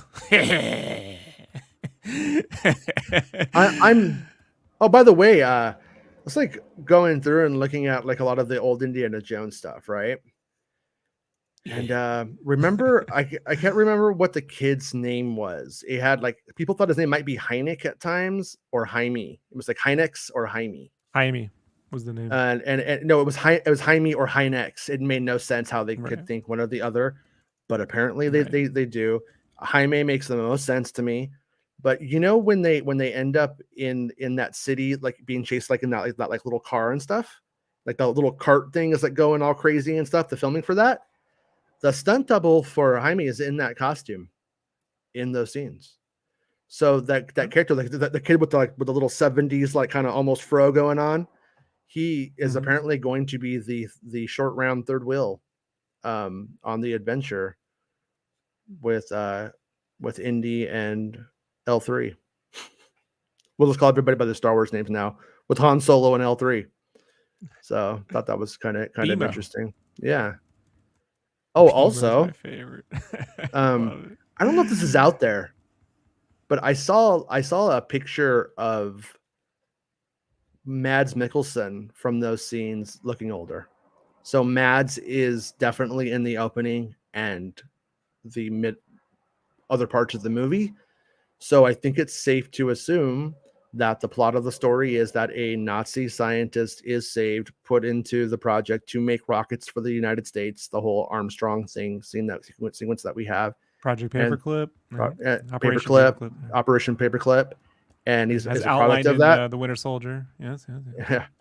And then but the whole question is he actually a good guy or a bad guy still. You know what I mean? He could have went and made Oh, rockets for if the you're United a States. Nazi, you're a Nazi for life, bro. You don't come out there and go, Okay. well, he's a good Nazi now. He made a rocket. Is he? You're twittering me right now. I'm saying, are there Americans trying to get their boy back, or was their boy a Nazi? Indiana Jones has to save a Nazi. Oh, there's that. Honestly, that is literally the thing I think that would hook a man's gold. Like, well, he's got to save a Nazi. Well, I mean, different. Look at when the same guy played Galen Erso. He was a Nazi, but he was a reluctant one. Didn't want to be a Nazi. They made him. They kept making him be that. So there's ways of handling the archetype of man of science who is making weapons for a state. That's all I'm trying to say. So I do think he is likely, though, a Nazi and defected to the United States, did stuff for them, but had an ulterior motive the whole time. I think that's probably what they're going to go with. That would be my bet, right? That seems to be like kind of the more interesting, fun thing for Indy to go and should have a Nazi after in the 60s. Why not, right? Let's do it. But he lost his mind, and now he's a Nazi. Oh, shit. Right? He's wearing that Doc Brown thing he's got on his head to like, yeah. right, read minds and shit. Like, yeah, we'll see. The internet historian Shia vids are hilarious. I haven't seen those, but I'll check it out. Oh, wait. Isukas. Keep meaning to get to you, bud. Thank you. Hi. I'm in chat, but a bit late, but watching backwards. It's not confirmed, but I highly doubt there are only 6 episodes. Like, highly, highly doubt. Okay. Yeah, so then the penultimate thing is penultimate to your stoppage of information for now. Is what that means then. If I am understanding correctly. Sorry to be a dummy. Just want to make sure I got my shit straight. So when I'm conveying your intention and also analyzing it, I got it right. But So Tyrant said on the my self-entitled people, same type that go to any place with service and expect to be treated like a visiting prince in feudal times, screaming at the staff because the butter isn't cold enough. Yes, it's true. It's true. And that's how you end up with people spitting in your food. Well, people don't remember the full quote, Jason. They go, the customer's always right. Aha! Finish the sentence. In matters of taste and style. Yeah. So it was only in the service of if someone walks into your store and wants to buy a big purple hat and look like an idiot, tell them they look great. Because who am I to fucking tell them? I got to sell them a hat. Right? So when you walk into a comic book shop and you're like, I want to fucking buy Spawn and fucking, you know what I mean? And Magic Pickle, and the owner looks at you like you're a fucking idiot. Magic Pickle's a real book, Jason. Like, got the fucking copies right there. Oh, like, right? You go, genius. You don't go, you fucking idiot. Why are you buying that stupid shit? I don't like get out my store. Like, but they never finished the thing. Not the customer's always right. I want it for free. Oh, I guess you're right. Give it to you for free. Like, that's not how it works. Yeah. Well, I saw in a sitcom in the 80s that the customer's always right. And boy, was that manager frazzled when they said that to you him. Forgot the noise, Bundy. And thank you to Ahsoka's and Azutru for bringing in the updates. I appreciate that. Hey, Mark, how's it going? Evening. It's morning here. Well, it's afternoon here. Not long till Andor, boys. It's true. We are not far off. I hope it gets here quick. I was going to do a show on Friday after Rogue One, and I was like, well, the clip, what do I really have to, there wasn't really anything to add to it after the clip already came out. The short version was really the long version in terms of discussable, well, there was one thing we didn't discuss actually from the long clip. And it's that Cassian's father was hung in the town square, basically. Oh, that they hung his father. Yeah. And that where's the Sorry Nari clip? Sorry, Andor. Yeah. But when they say his father, I'm gonna guess that they mean Ma'arva's husband and not his biological father, probably. His biological. Oh, His biological so father was his probably on adopted the father other was planet. on They end up on Ferrix, is what I think it's called, and I think that's Ferals. where, yeah, Ferals, the ice cream planet. So yeah, it's my favorite. It's not fair of you to bring it up when it doesn't exist anymore. Yeah, my wife says similar complaints to me. and we're supposed to be on diets, and also not It's fair. working for me, bro. Like I have been, I am mentioning down there. ice cream all day. No, I gave you my recipe for low-cal strawberry ice cream. I eat it every day, lose weight. I don't know you why didn't come over and make it and put it in my mouth. Divorce Jason is the best Jason. Oh, my ex couldn't cook. I had to do all the cooking. It's worthless. Tyrant says, what do you call a Nazi who was brought over as a project paperclip when they start to spread propaganda in the US? The Nixon Republican Party. Yeah. Roger Stone. Yeah. I'm gonna give you the credit on the joke. I think you got it. Because that is Roger Stone. Seth says all of the internet historian vids are class, worth binging through them all, in my opinion, since there isn't that many and he only uploads once a year. Okay, yeah, I've seen him before. I didn't see the Shia one. And then that's why you crave the swastika in their forehead. KG says Von Braun was a former Nazi that we took and we have him to thank for our space industry. Yeah, that's what they're doing in the new indie movie. It's literally the day of the Apollo landing, right? I think it's the Apollo moon landing. It takes place. It starts on that. You mean day, the Apollo moon filming, Jason? Oh shit! And yeah. So I'm not sure if Von Braun is in it and his character is going to be sideways to him, or if he is literally playing Von Braun or something equivalent to it, But yeah. We all know that Von Braun just sold us a casing full of used pinball machine parts, and then we had to film the moon landing at the last second because we promised the president that Lyndon B. Whoever the fuck was president around then. Was it Johnson or Nixon? It was Johnson, right? When we actually went up, it was Johnson. Lyndon B. Johnson was, wasn't he? Or was it Nixon? Was Nixon president when we went up? No, I think it was. I'm hazy on 1969, man. Might have been Kennedy for all I fucking know at this point. I personally couldn't stand the fucking 60s until Batman the TV series came out like on 4K or whatever, and I was like, oh, I kind of like the 60s. Hated the 60s up till then, so I'm fuzzy on all that shit. Sorry. No, I have to look it up though because I think I know the answer. Von Braun invented the paper towel, the Von Brownie, right? It's just a quicker picker upper. That was Doc Brown's name. Von Braun. Then they changed it to Brown. Remember? It says that. Yeah, that's what I was saying. He sold us a use. Oh, okay. Come on, Jason. Sorry. I'm working on levels here. I made the connection to the Doc Brown thing, but I didn't understand. Okay. Anyways, President Nixon viewed the launch from his office. So it was Nixon. It was the president Nixon. at that time. Nixon. Because I knew it was like Vietnam, but I know Vietnam didn't necessarily start there. So yeah, so you got this is it was just a real elaborate testes model. Right. They set it up. He's kind of stupid. So I mean, when you look at just general like white culture back then, though, what the fuck did they mostly care? I mean, this is like on the precipice of civil rights, but they're not really truly Whitey there. on the moon, Jason. And it's it's well, like I was always taught that white people really began to have empathy for MLK like marchers and stuff, like when they would be like, pray with me to cops on camera. That's when the kind of contradictions of racism started to unravel in those moments and stuff like that.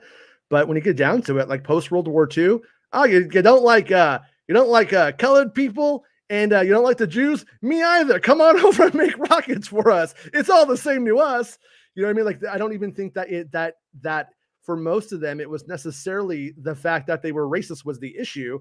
The issue was the internment camps themselves, how they could treat another person or another thing, however you wanted to look at it. They were awful, but you know. And how many of your uncles did they inadvertently kill?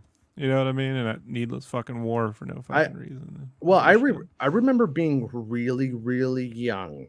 Like back, we're talking like 1984. Remember like going to parks and there being dads drinking beer, telling us racist shit. Like literally saying like the most racist shit. But the one thing that like because I didn't grow up like rich white, or I'm going to say lower middle class white, but with young parents, lived in an apartment most of my life. So I was never like even very, very middle classy when you get down to it. But the one thing I could look back on most of those people's racism is it was actually competition. It was literally like coming from a sad place of competition. And it's just like, you know, it's literally is a less funny version of they're taking our gerbs, you know, kind of thing. But how livid my grandfather was in 1986 when I became a total convert to Japanese animation. And he served in the Pacific, you know, and he's just like, it was Japs, I mean, I had to hear the insane Japanese racist fucking shit, you know, like he luckily never said it in front of my Asian cousin, you know, like, but he may have, because she had an older sister, she may have heard it. I don't know. I never asked her. Huh. My cousin has an older sister who's like who's like adopted, because my family was in this weird religious cult, and she and I don't speak much because she was like 14 when I was born or something, you know, like, so she's like just nothing would have a connection kind of thing. She's a whole nother, I was just like that annoying little kid, and I'm certain not much has changed. So from her perspective, I get it, but I do wonder about it. But yeah, I used to sit there and listen to him and his World War II buddies just racist everything up, you know. Like, it wasn't good. Yeah. No, and I mean, well, it's also, I mean, not running it a pass or like a check, but I mean, look at the propaganda that they were subjected to during that, you know, the way, like, I don't think wartime propaganda in that situation is even a bad thing, but there's different ways of doing it, right? It could have been done differently. You know what I mean? They could have got the same response without making Daffy Duck say, you know, certain things. But the thing that wasn't a wartime situation was his liberal use of the term, like, you know, wetback and shit like that, which all came from the 50s and that bullshit. Fuck, I heard Bill O'Reilly saying that on Fox News in the early 2000s, mid 2000s. Really? He's still saying it. Yeah. It's horrible. And he'd be like, "What? It means somebody gets their back wet because they're swimming over the border." They are like he would like insist on it, you know. And but once again, like who really, you know, when you look at that, like who cares about that? It's people in direct competition. And I'm kind of curious if Andor is going to lay that out. You know, when you get down to it, like we have Mama's Boy. What's Mama's Boy's agenda? Like, you know what I mean? Like, what's he trying to do? Is it all basically a competition in the game of imperialism? Is he trying to rise through the ranks, and by doing, you know what I mean? Is that his way up? Is that how this works? I don't know. I'm curious. I don't want to put too much on the show about what it could do, but you kind of see all of these little disparate moments where, like, I think Andor might be going there.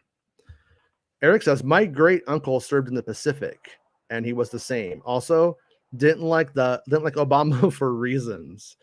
Yeah, my grandfather served in the Pacific as well. Voted for Obama, but also would just slip into saying things like colored. You know what I mean? Like, I'm gonna vote for the colored guy. And it was just like, you know, I don't know, man. It's a different time, I guess. He tried. Well, my mom was married not good enough, but you know, my mom was married to a Republican sheriff, law enforcement, black man, and his family they preferred that term. It was the weirdest Thanksgiving in my life. I wasn't allowed to talk to anybody unless spoken to. And I had to, it was an interesting Thanksgiving in Poway that year, Jason. And they they had a very interesting, and I was like, what world were you brainwashed in? I've always thought about that, where this was like the thing you wanted, and I don't know, man. This country has a lot of broken shit. Yeah. My grandfather served in the Pacific as well, and he saw that the war was coming and decided that he would not be drafted or not be forced to go. So he was like, I'm just gonna go and get on with this because it's coming. And he was just that kind of guy. But he also didn't want to go and just die. So he was like, what I'll do is I'll join the Navy, and then I'll be on a boat. I'll be on like a gun or something, sailing across. And then he and it was her, dude. The Pacific. I highly recommend, if you aren't familiar with the grizzled details of the Pacific conflict, whatever, Pacific Battle of World War II. Dan Carlin has like a 6-7 part, 18-hour long bit on this that is the best, because I know where he calls it from, like all the sources. It's the best little quick deep dive into the horrific of what everyone was unprepared for in those fights. Completely different than anything. Yeah. If like World War, if the Nazis and all that was horrific, and that's Saving Private Ryan, it's shell shock and all that shit. Yes, but the Pacific Northwest was more like Freddy Krueger. Like, it was like a Freddy Krueger nightmare for these people. They were just totally unprepared for the horrors of that fucking scenario. Mm-hmm. Yeah. No, that's pretty much what he said. He ended up, getting there, and then he ended up being very good at it. And it's super strange because like he was like, how I don't know, like the sci-fi trope where there's like I'm a preacher now, but I used to be a warrior kind of thing. Like a holy man. I found a little bit of that in me in the army, Jason. Yeah, that was my grandfather. I'm the least aggressive. Like believe me, I'm not. But man, like I did find okay, I could see, yeah, I could see how this happens. Yeah, I do. Yeah, I could see it. Yeah, he did some pretty not like my grandfather things there, but it's where I guess it takes you. So I'm not a big fan of it, and like he actually like killed a really, really high up Japanese officer whose people had killed his friend, and they cut off his dick and put his dick in his mouth and took a picture, and it became like a really big thing that was passed around back then. And he felt horrible about it. Like that's not that guy, but that's where he went. But what is weird is he kept the briefcase that the guy had that didn't have anything, that they took like documents and shit. And the fucking guy had a picture of himself, the guy he killed, in his briefcase. My grandfather has that picture, or he's dead now, but we have that picture. But it's super weird that like my dad saves that stuff. I don't know. I feel weird about it. But also my grandfather was a Democrat later in life, and so am I. And my dad's a Republican. How does that happen? So Tyrant says both my grandfathers fought in World War II. One as a paratrooper. Ooh, that's cool. They were new then. Like that's Banner Brothers shit right there, right? The paratroopers. That's when they came about, isn't it? And the other, my great uncle was Omaha Beach. Those guys had to paratroop in, I think. So he was probably one of those because he had to got Wally scale and the longest night or whatever. Mm-hmm. That was him. He had to do that shit. And and the other was a Marine. He was at Pearl Harbor. Zero love lost between them and Japan. Oddly, not nearly as much hate for Germany. Yeah, that's what in Banner Brothers they kind of have to grapple with as they are taking it over after. I think it's Normandy. They start to realize that a lot of the German people are not unlike themselves, and that was the big takeaway from it. Was that fascism? Japan was brutal, dude. The Japanese people today are not the Japanese that they were. Matter of fact, where we're heading now is closer to what Japanese experienced in the late 1800s, early 1900s, that prepared them for their mindset in World War II. Yeah, it's very, very similar. But they were brutal, dude. Like prisoners of war just wasn't a thing with them, man. Like it's brutal. Yeah. Well, and that was the big takeaway that is now completely lost is that we were not that different from the Germans. That was the whole point of Band of Brothers, I think. If you had to give it a point, it was ultimately they weren't that unlike us, and boy, we better be careful. And but I don't think we are. We believe in fake history a lot. The country does, anyways, on whole. So if even you don't recent know, fake history, well, just fantasy past, yeah, big time. Yeah. You did miss the Acolyte news, Darth Lopez. Sorry, Darth Lopez. How'd you get this? And Andor's like, they took the picture of his dick. He just let you. You just keep it, cut it out, put it in a briefcase. Oh man, old Pacific theaters. I miss it. My grandfather was in the Pacific Theater. I used to go to Pacific theaters, but there we go. He did not like me getting Japanese-made toys. I gotta tell you. Yeah. Luckily, my dad, who served in Vietnam, was like, I don't. Watching my dad, who served in Vietnam, deal with my uncle, my grandfather's. Like there was just this battle of like, no man, we're not. They're the evil. It's just like and I was like, I just want to play my Transformers. Yeah. my Transformers Z figure. Like, I don't care. But my grandfather and his brothers, he had a bunch of brothers, like 6 or something, and like they would like go into like a diner and just like fucking live there like all day together and talk shit and like knew everybody. And the one thing I noticed about like that generation with those guys, and we're in Southern California now, and like in the 80s, is they would meet, like when they would meet a Japanese person or even an Asian person for that matter, I feel like they actually would go out of their way to make a polite connection, to be like, that's not where we're at now, but they were separate as fuck. You know what I mean? Like they weren't going out to dinner afterwards, though. It was like, you stay in your lane, I'm going to stay in mine. And I never saw anything like bad, like where it was like, you go now, you go here, you don't belong. I never saw anything like that. It was just more like, oh, they're different. They like different food than us. And, I do think that World War II, I don't like a lot of World War II shit, documentaries and stuff, because it tends to fetishize, But World War II HD in color or whatever that was, I thought did a pretty decent job of like getting people who were there and seeing the conflict and the horror, Like there's a couple guys who were like a little too, I fucking did what I had to do. Like, all right. But I thought I did a good job of showing more of the complexity for a mainstream, Yeah. The Dan Carlin thing is the fucking thing to listen to, but okay. But well, anyways, you were not gonna get any of that in Andor, though. I wouldn't get your hopes up. No, probably no, not Andor. But Cassian Andor says, "Did I see Skinny Bob was in Mando 3? Probably. By the way, Basement Office did another episode this week. By the way, if you guys are into the UFO stuff, and it's a pretty much how I feel about that Skinwalker Ranch book, the one that I was bringing up on the show a while ago, where I'm like, and then there's werewolves. Like, how do we make sense of this? Does a pretty good job of laying out, like, here's how the money works, and this is what the story is. Basically lays out how people were basically telling what's his name? Bob Bigelow. Bobby Bigelow.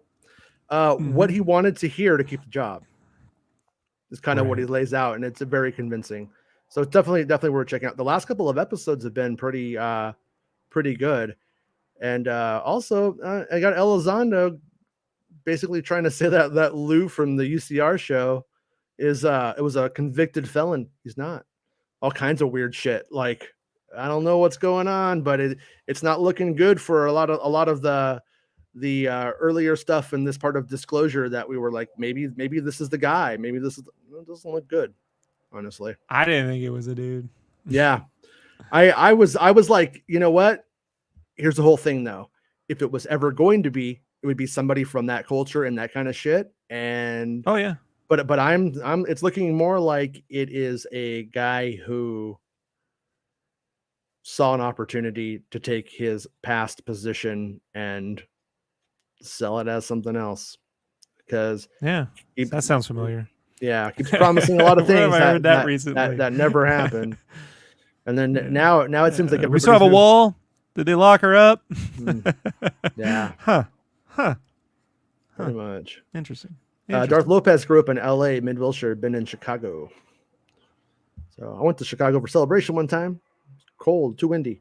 Tyrant said, oddly enough, I had a kid in high school that when we had to dissect a shark, cut off what he thought was the shark's dick and put it in the shark's mouth. Haven't checked, but that kid was one of the popular kids, and I swear was going to end up on the news one day, at least on a list. Prime O'Doyle rules territory. O'Doyle rules. Oh, that is America. America to me, American exceptionalism and classic America to me is somewhere between O'Doyle's rules and those kids in the Snoopy summer camp who are like, we're number one. We're number one. Those little asshole kids on the boat. Mm-hmm. Those ones. That's America to Rob. When I had to dissect a frog or get detention when I was in middle school. And I'll take detention. Yeah, I didn't want to do it.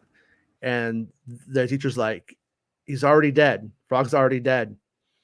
And so I got really pissed off, and I just took the scalpel and I just cut the thing into tiny little pieces.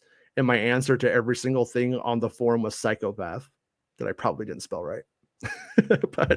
And then guess what? I got sent to the office. And guess what I got? Detention. So same either way. Yeah. I went to SAC. We watched Top Gun. I'm not even kidding you. I was like, I'm not cutting into things. You're going to have to go. And I'm like, all right, I'll go. SAC is great. I just went there. I read Wizard Magazine, Drew, and watched Top Gun all day. It was way better than cutting into frogs. I've never had to learn frog anatomy since. Only frog I'm interested in is Kermit the Frog. And I know there's one hole in a Kermit the Frog, and that's where the hand goes. Yeah. That's it. Cassian says, no idea what's true or not, Skinwalker, but great stories. Yeah, that's kind of like my whole thing about Skinwalker is if you're like stoned watching, oh shit, where was it? Oh fuck, it's like pretty, funny. But if you come and somebody told me any of those stories, I would be like, no.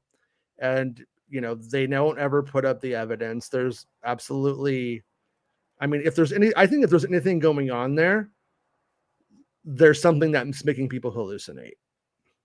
I mean, if there's anything going on there, I think it's making people, something about maybe it's Havana syndrome.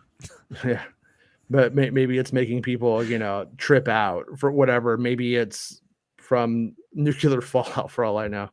But Trip like I do, or that song. I mean, I would on the next episode of The Basement Office, though, what's his name stays there. He like spends the night in the scary part by himself. So we'll see. I'm gonna say nothing happens. I'm gonna guess based off of the first part that nothing happens. Sure, but yeah, I don't know, man. That I kind of feel like, or I'm kind of feeling like the whole Skinwalker Ranch thing is probably worse for everything.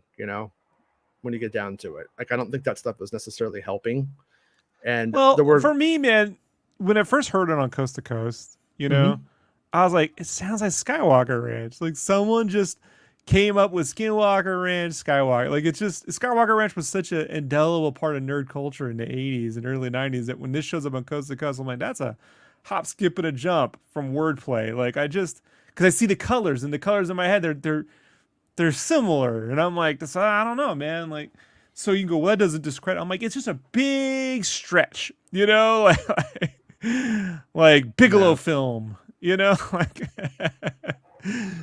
So on unidentified celebrity review, there was some like text messages or something between like Elizondo and stuff, and it's like insinuating that all these people are like felons. And then recently he threatened to go after the Black Vault guy for reading FOIA documents about him. And like it was just like a lot of strange shit, but shit that isn't speaking well to him being able to be criticized. I'm kind of like, if you have nothing to hide, it's okay to be like, that's bullshit, but it seems Bob Lazar was never like, I'm gonna sue you. And you gonna say, touch Yeah. me and I'll sew. Touch me and I'll sew. Go ahead, say some shit. Yeah, talk shit about Element 115. I'll sue your ass. Yeah. Where I'm at with Grammar. that guy, or I think like I realized where I fell on that guy.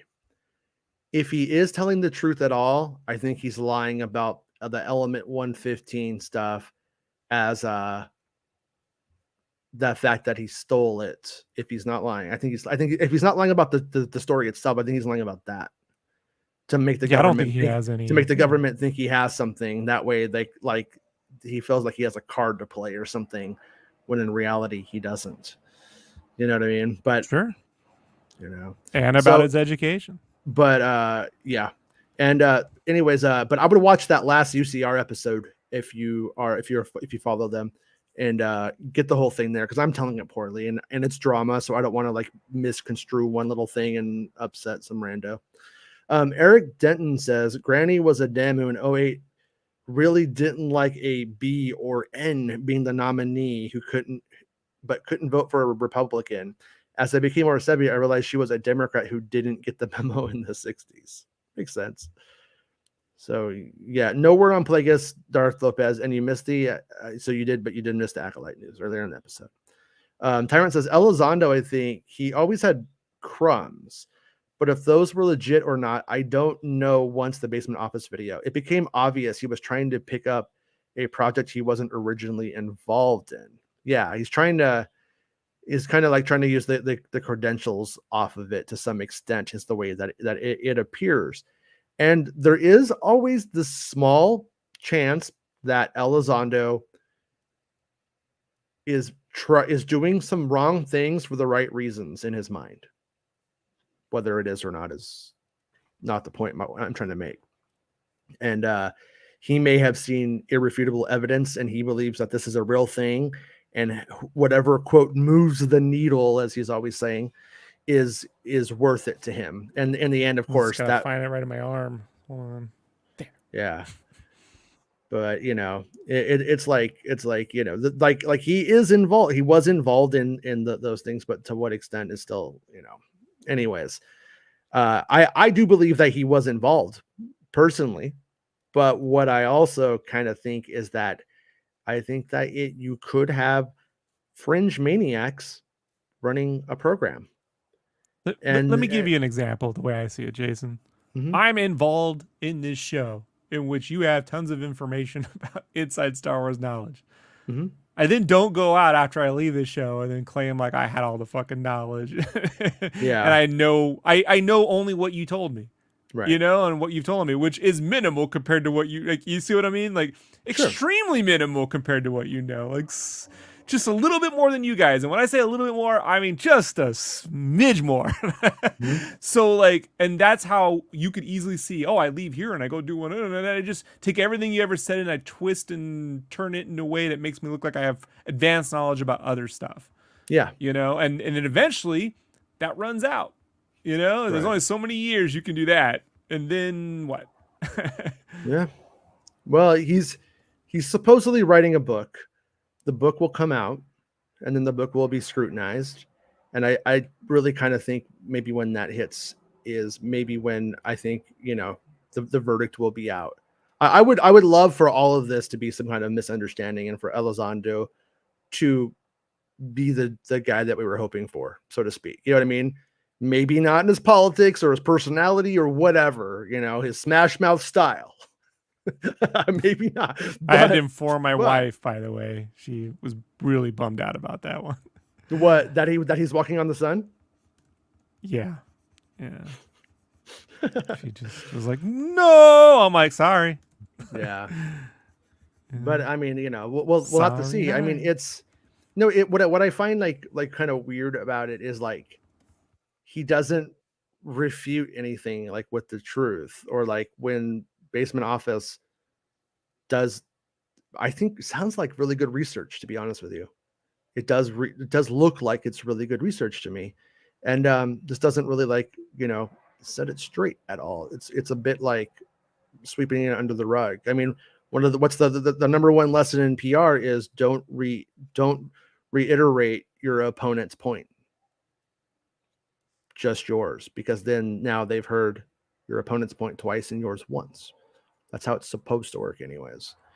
But yeah, so Roland says, I was just watching Skinwalker Ranch last night with my girl. Yeah, I that show, I mean, I watched it too. But I gotta say, I am not really buying it, overall.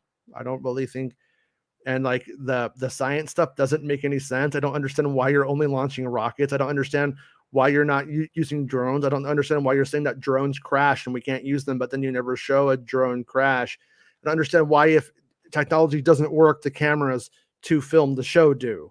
Like, just nothing really truly adds up about it there being anything paranormal there whatsoever.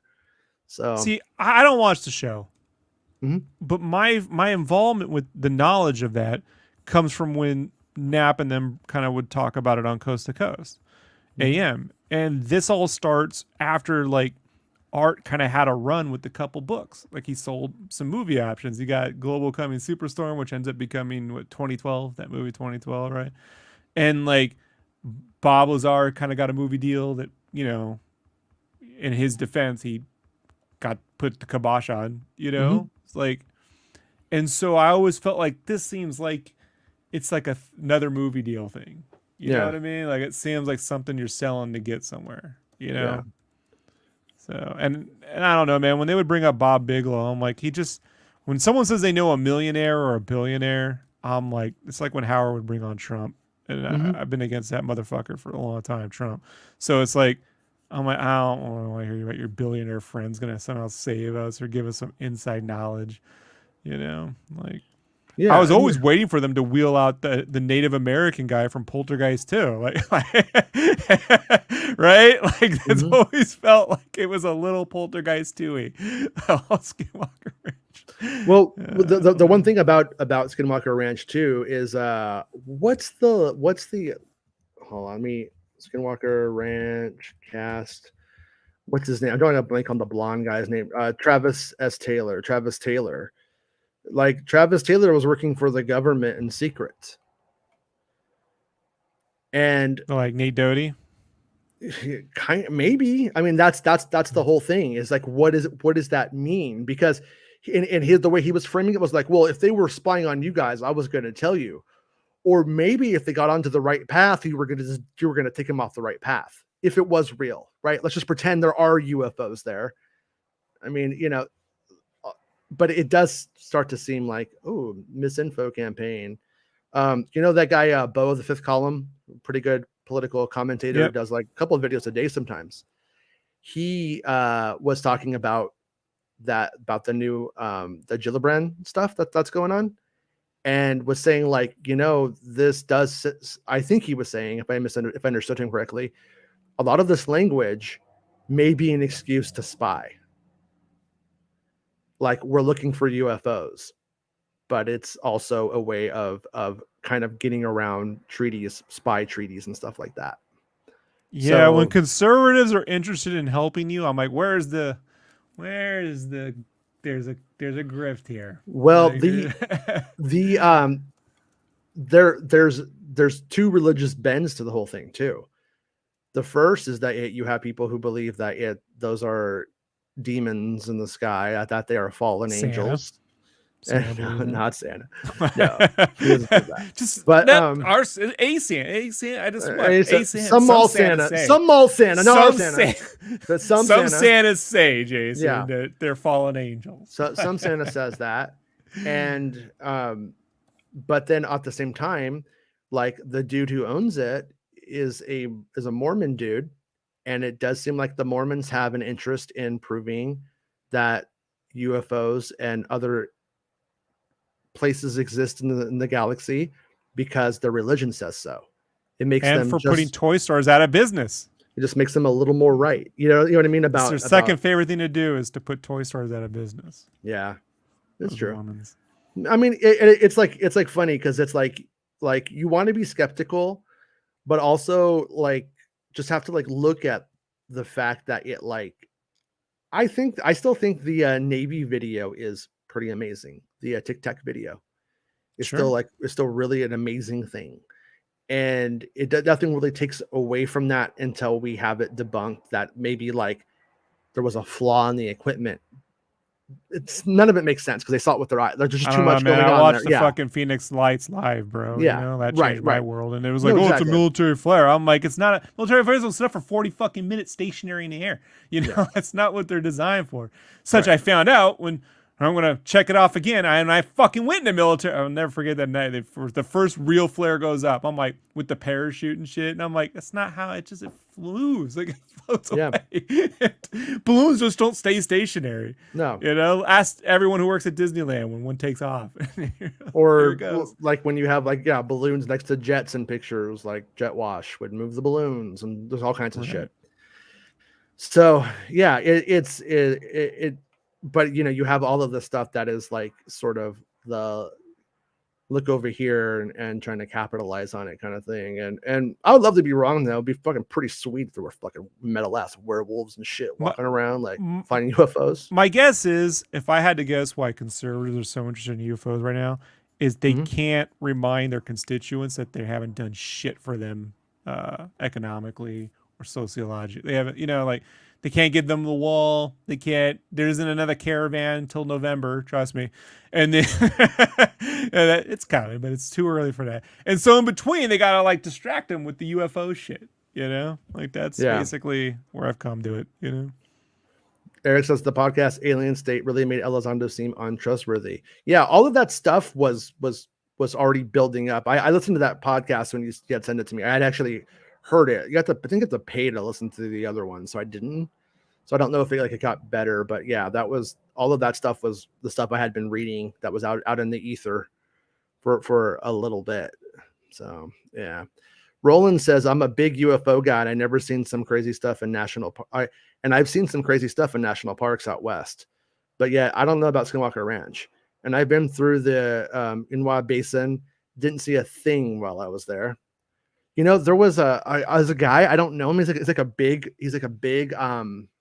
I apologize if his name will come to me later. It's like a big paranormal, like kind of guy on UFOs and stuff on YouTube, right? And I guess there was this like place where people kept seeing like a UFO kind of like in the sky. These people who like lived in this like house would see it like in the backyard. And it turns out that out there, like in the middle of nowhere, like it's a kind of like, it's not where Skinwalker Ranch is, but it's in the same general kind of geography.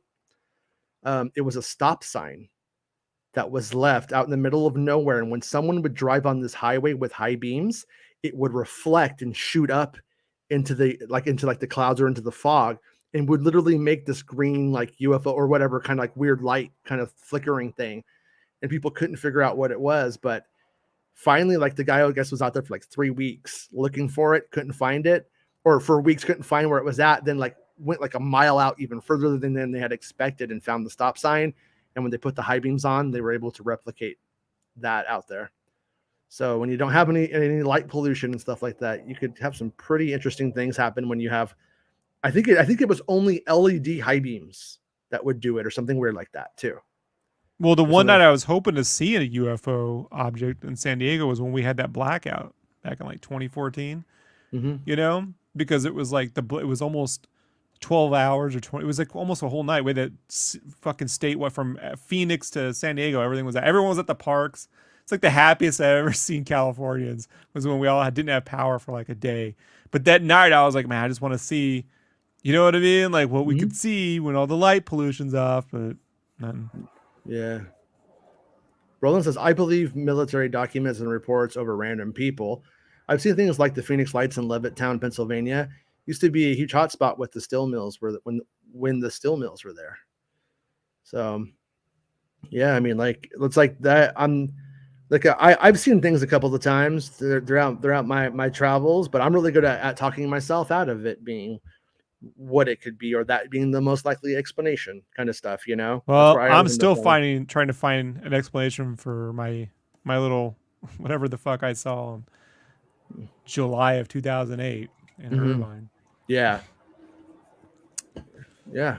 You know? Yeah, no, that's, I agree. No, it's like my daughter remembers when we actually saw the thing, or I don't know if we saw the thing that the basement office guy saw, but we saw a thing 30 minutes before the basement office guy saw a thing in a park out by him, and like it was weird what we saw, and then we just lost it.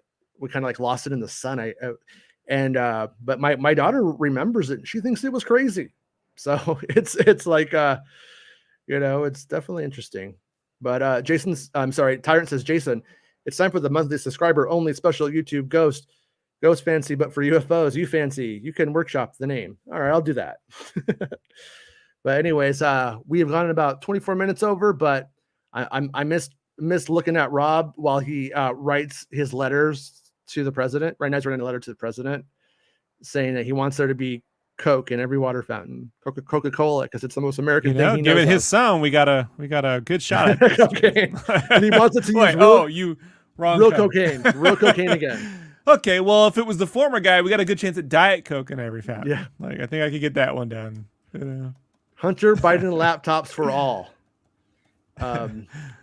Tyrant wants to know, what did you see in July 2008, Rob? Because I saw a thing in summer 2008.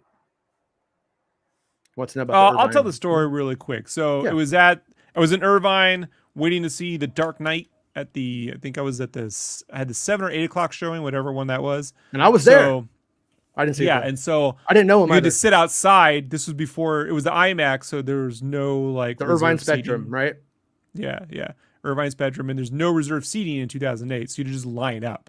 So we were, where you sit in front of the theater, it goes straight across that quad, straight across, past. I think there was a pizza shop or whatever the fuck that. But we were down there. I was sitting and I'm playing my 3DS, or not my 3DS, my DS, right, the DS Lite, and I get bored, right. This is about between 5 and 7 o'clock, somewhere between there.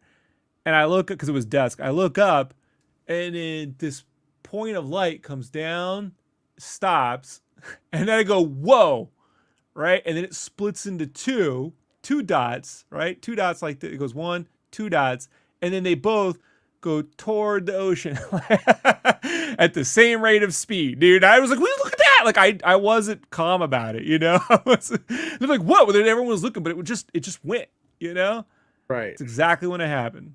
So I'm something I remembered, and I'm not sure if this was the same night. What day was this? And I was hoping it was that Saturday. What the day was, by any chance? It was the Saturday. Because that's when we would go. We'd drive down there. And it was the night that because I turned on Coast to Coast when we got out of the movie, hoping to hear something about it. And Ian Punnett was on, and he had Neil Adams, the comic book artist, and they were all talking about the Joker for fucking 2 hours. I was like, anybody? Anybody? Right. All right. So Dark Knight release date was in July. This one in June. I remember, that was June 17th. I must have been for the first Batman. I saw both. I saw the Dark Knight. I saw Batman Begins and the Dark Knight at the Irvine Spectrum. And one of the nights there was a tsunami warning. It was like a tsunami warning at one of them. And I remember going there's a tsunami warning, so you could get your money back if you don't want to stay. And I was like, I want to see Batman. I'll just fucking swim out. I didn't know what I was doing. But there was no tsunami, so it was fine. But Roland says, I swear I saw a UFO one night, went to school the next day. My teacher was talking about it in a science class the next day, and another kid said they saw it too. That's pretty rad. That's cool. Like other people saw what you saw, Yeah, I bring up all the other details lest people wonder if my memory was hazy about what was going on that night, Like, no. And then I did this, and then I listened to that, and here's what they were talking about, And it was weird because every time there was a great part of fucking The Dark Knight, I was also thinking about how I saw UFO the whole fucking or whatever. I mean, it's the stopping and splitting into two that got me, bro. Like splitting into two that's my buddy and I were hanging out back of his house in 2019 in Levittown, and we saw these 5 orbs dancing around. When they condensed into one, it was around 2:30 a.m. Then they all flew off in different directions. Well, that's a pretty cool story, Roland. Roland. I saw a Bigfoot. Yay high! Remember in Close Encounters? That's kind of like, what different than what you're saying, but the same thing of like the separating and kind of weird thing. Yeah. Close Terrence Encounters is the closest thing I say to like this sort of thing, right? Like Mhm. the points of light that become different points of light. Like that's about it. Did you see? While we're on it, I can't drop it. Jacques Vallée had these studies of all of these abductees, and they have these like brands on them, but it was a hair dryer. It was like Richard Dreyfuss? the grill of the hair dryer, and it would burn people, and then it would take a while for it to like show up. And he says he ruled it out, but when you look at the hair dryer grills and like all the patterns he has, they're all fucking hair dryer grills, and it's just like, that's a pretty bad one for Jacques Vallée in a way, for terms of research credibility. Think the sad reality is there just isn't a lot of information about what we're looking for, the phenomena. It's not sitting in front of us in plain sight. I do think it's extremely difficult in the same way that like all the people, how many people have really seen like a shooting star? Like how many have actually seen the first time we saw like one of those little meteors kind of like fly overhead was when I was in basic training, being stopped in the middle of nowhere to do sit-ups, like they call it dropping. You got dropping in the middle of a field. And then I saw like a meteor with that green gas come off it. I'd never seen that before. But like you got to be like the right place at the right time, and then you got to even have an understanding of what you're looking at. I always think about like when my dog thinks he sees something up in the trees, like a squirrel, but doesn't really know like what's going on there. Yeah, like like there's something primal, but I don't know. When I lived in Palm Springs in the 80s, saw a lot of that stuff.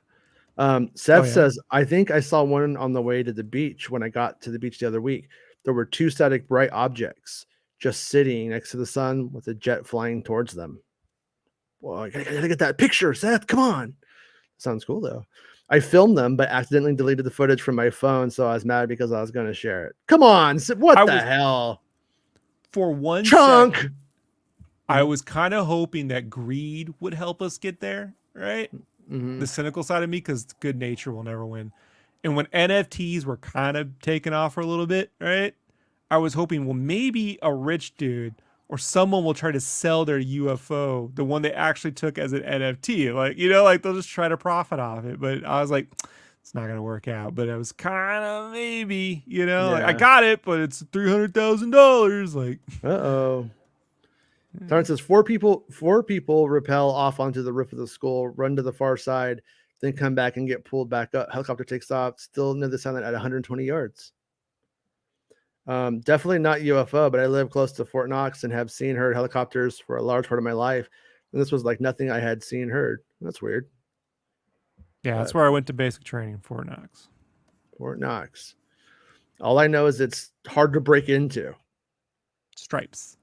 That's where we went. I was in 3rd platoon. I had, instead of Hulk, I had Hulk off. It was the weirdest fucking thing. Went in with my best friend. We did the do-wah-diddy, ran on that course with John Candy, went running into the woods. They let us know right where it was. And I found that no matter how hard I try, I can't run up a fucking wooden wall.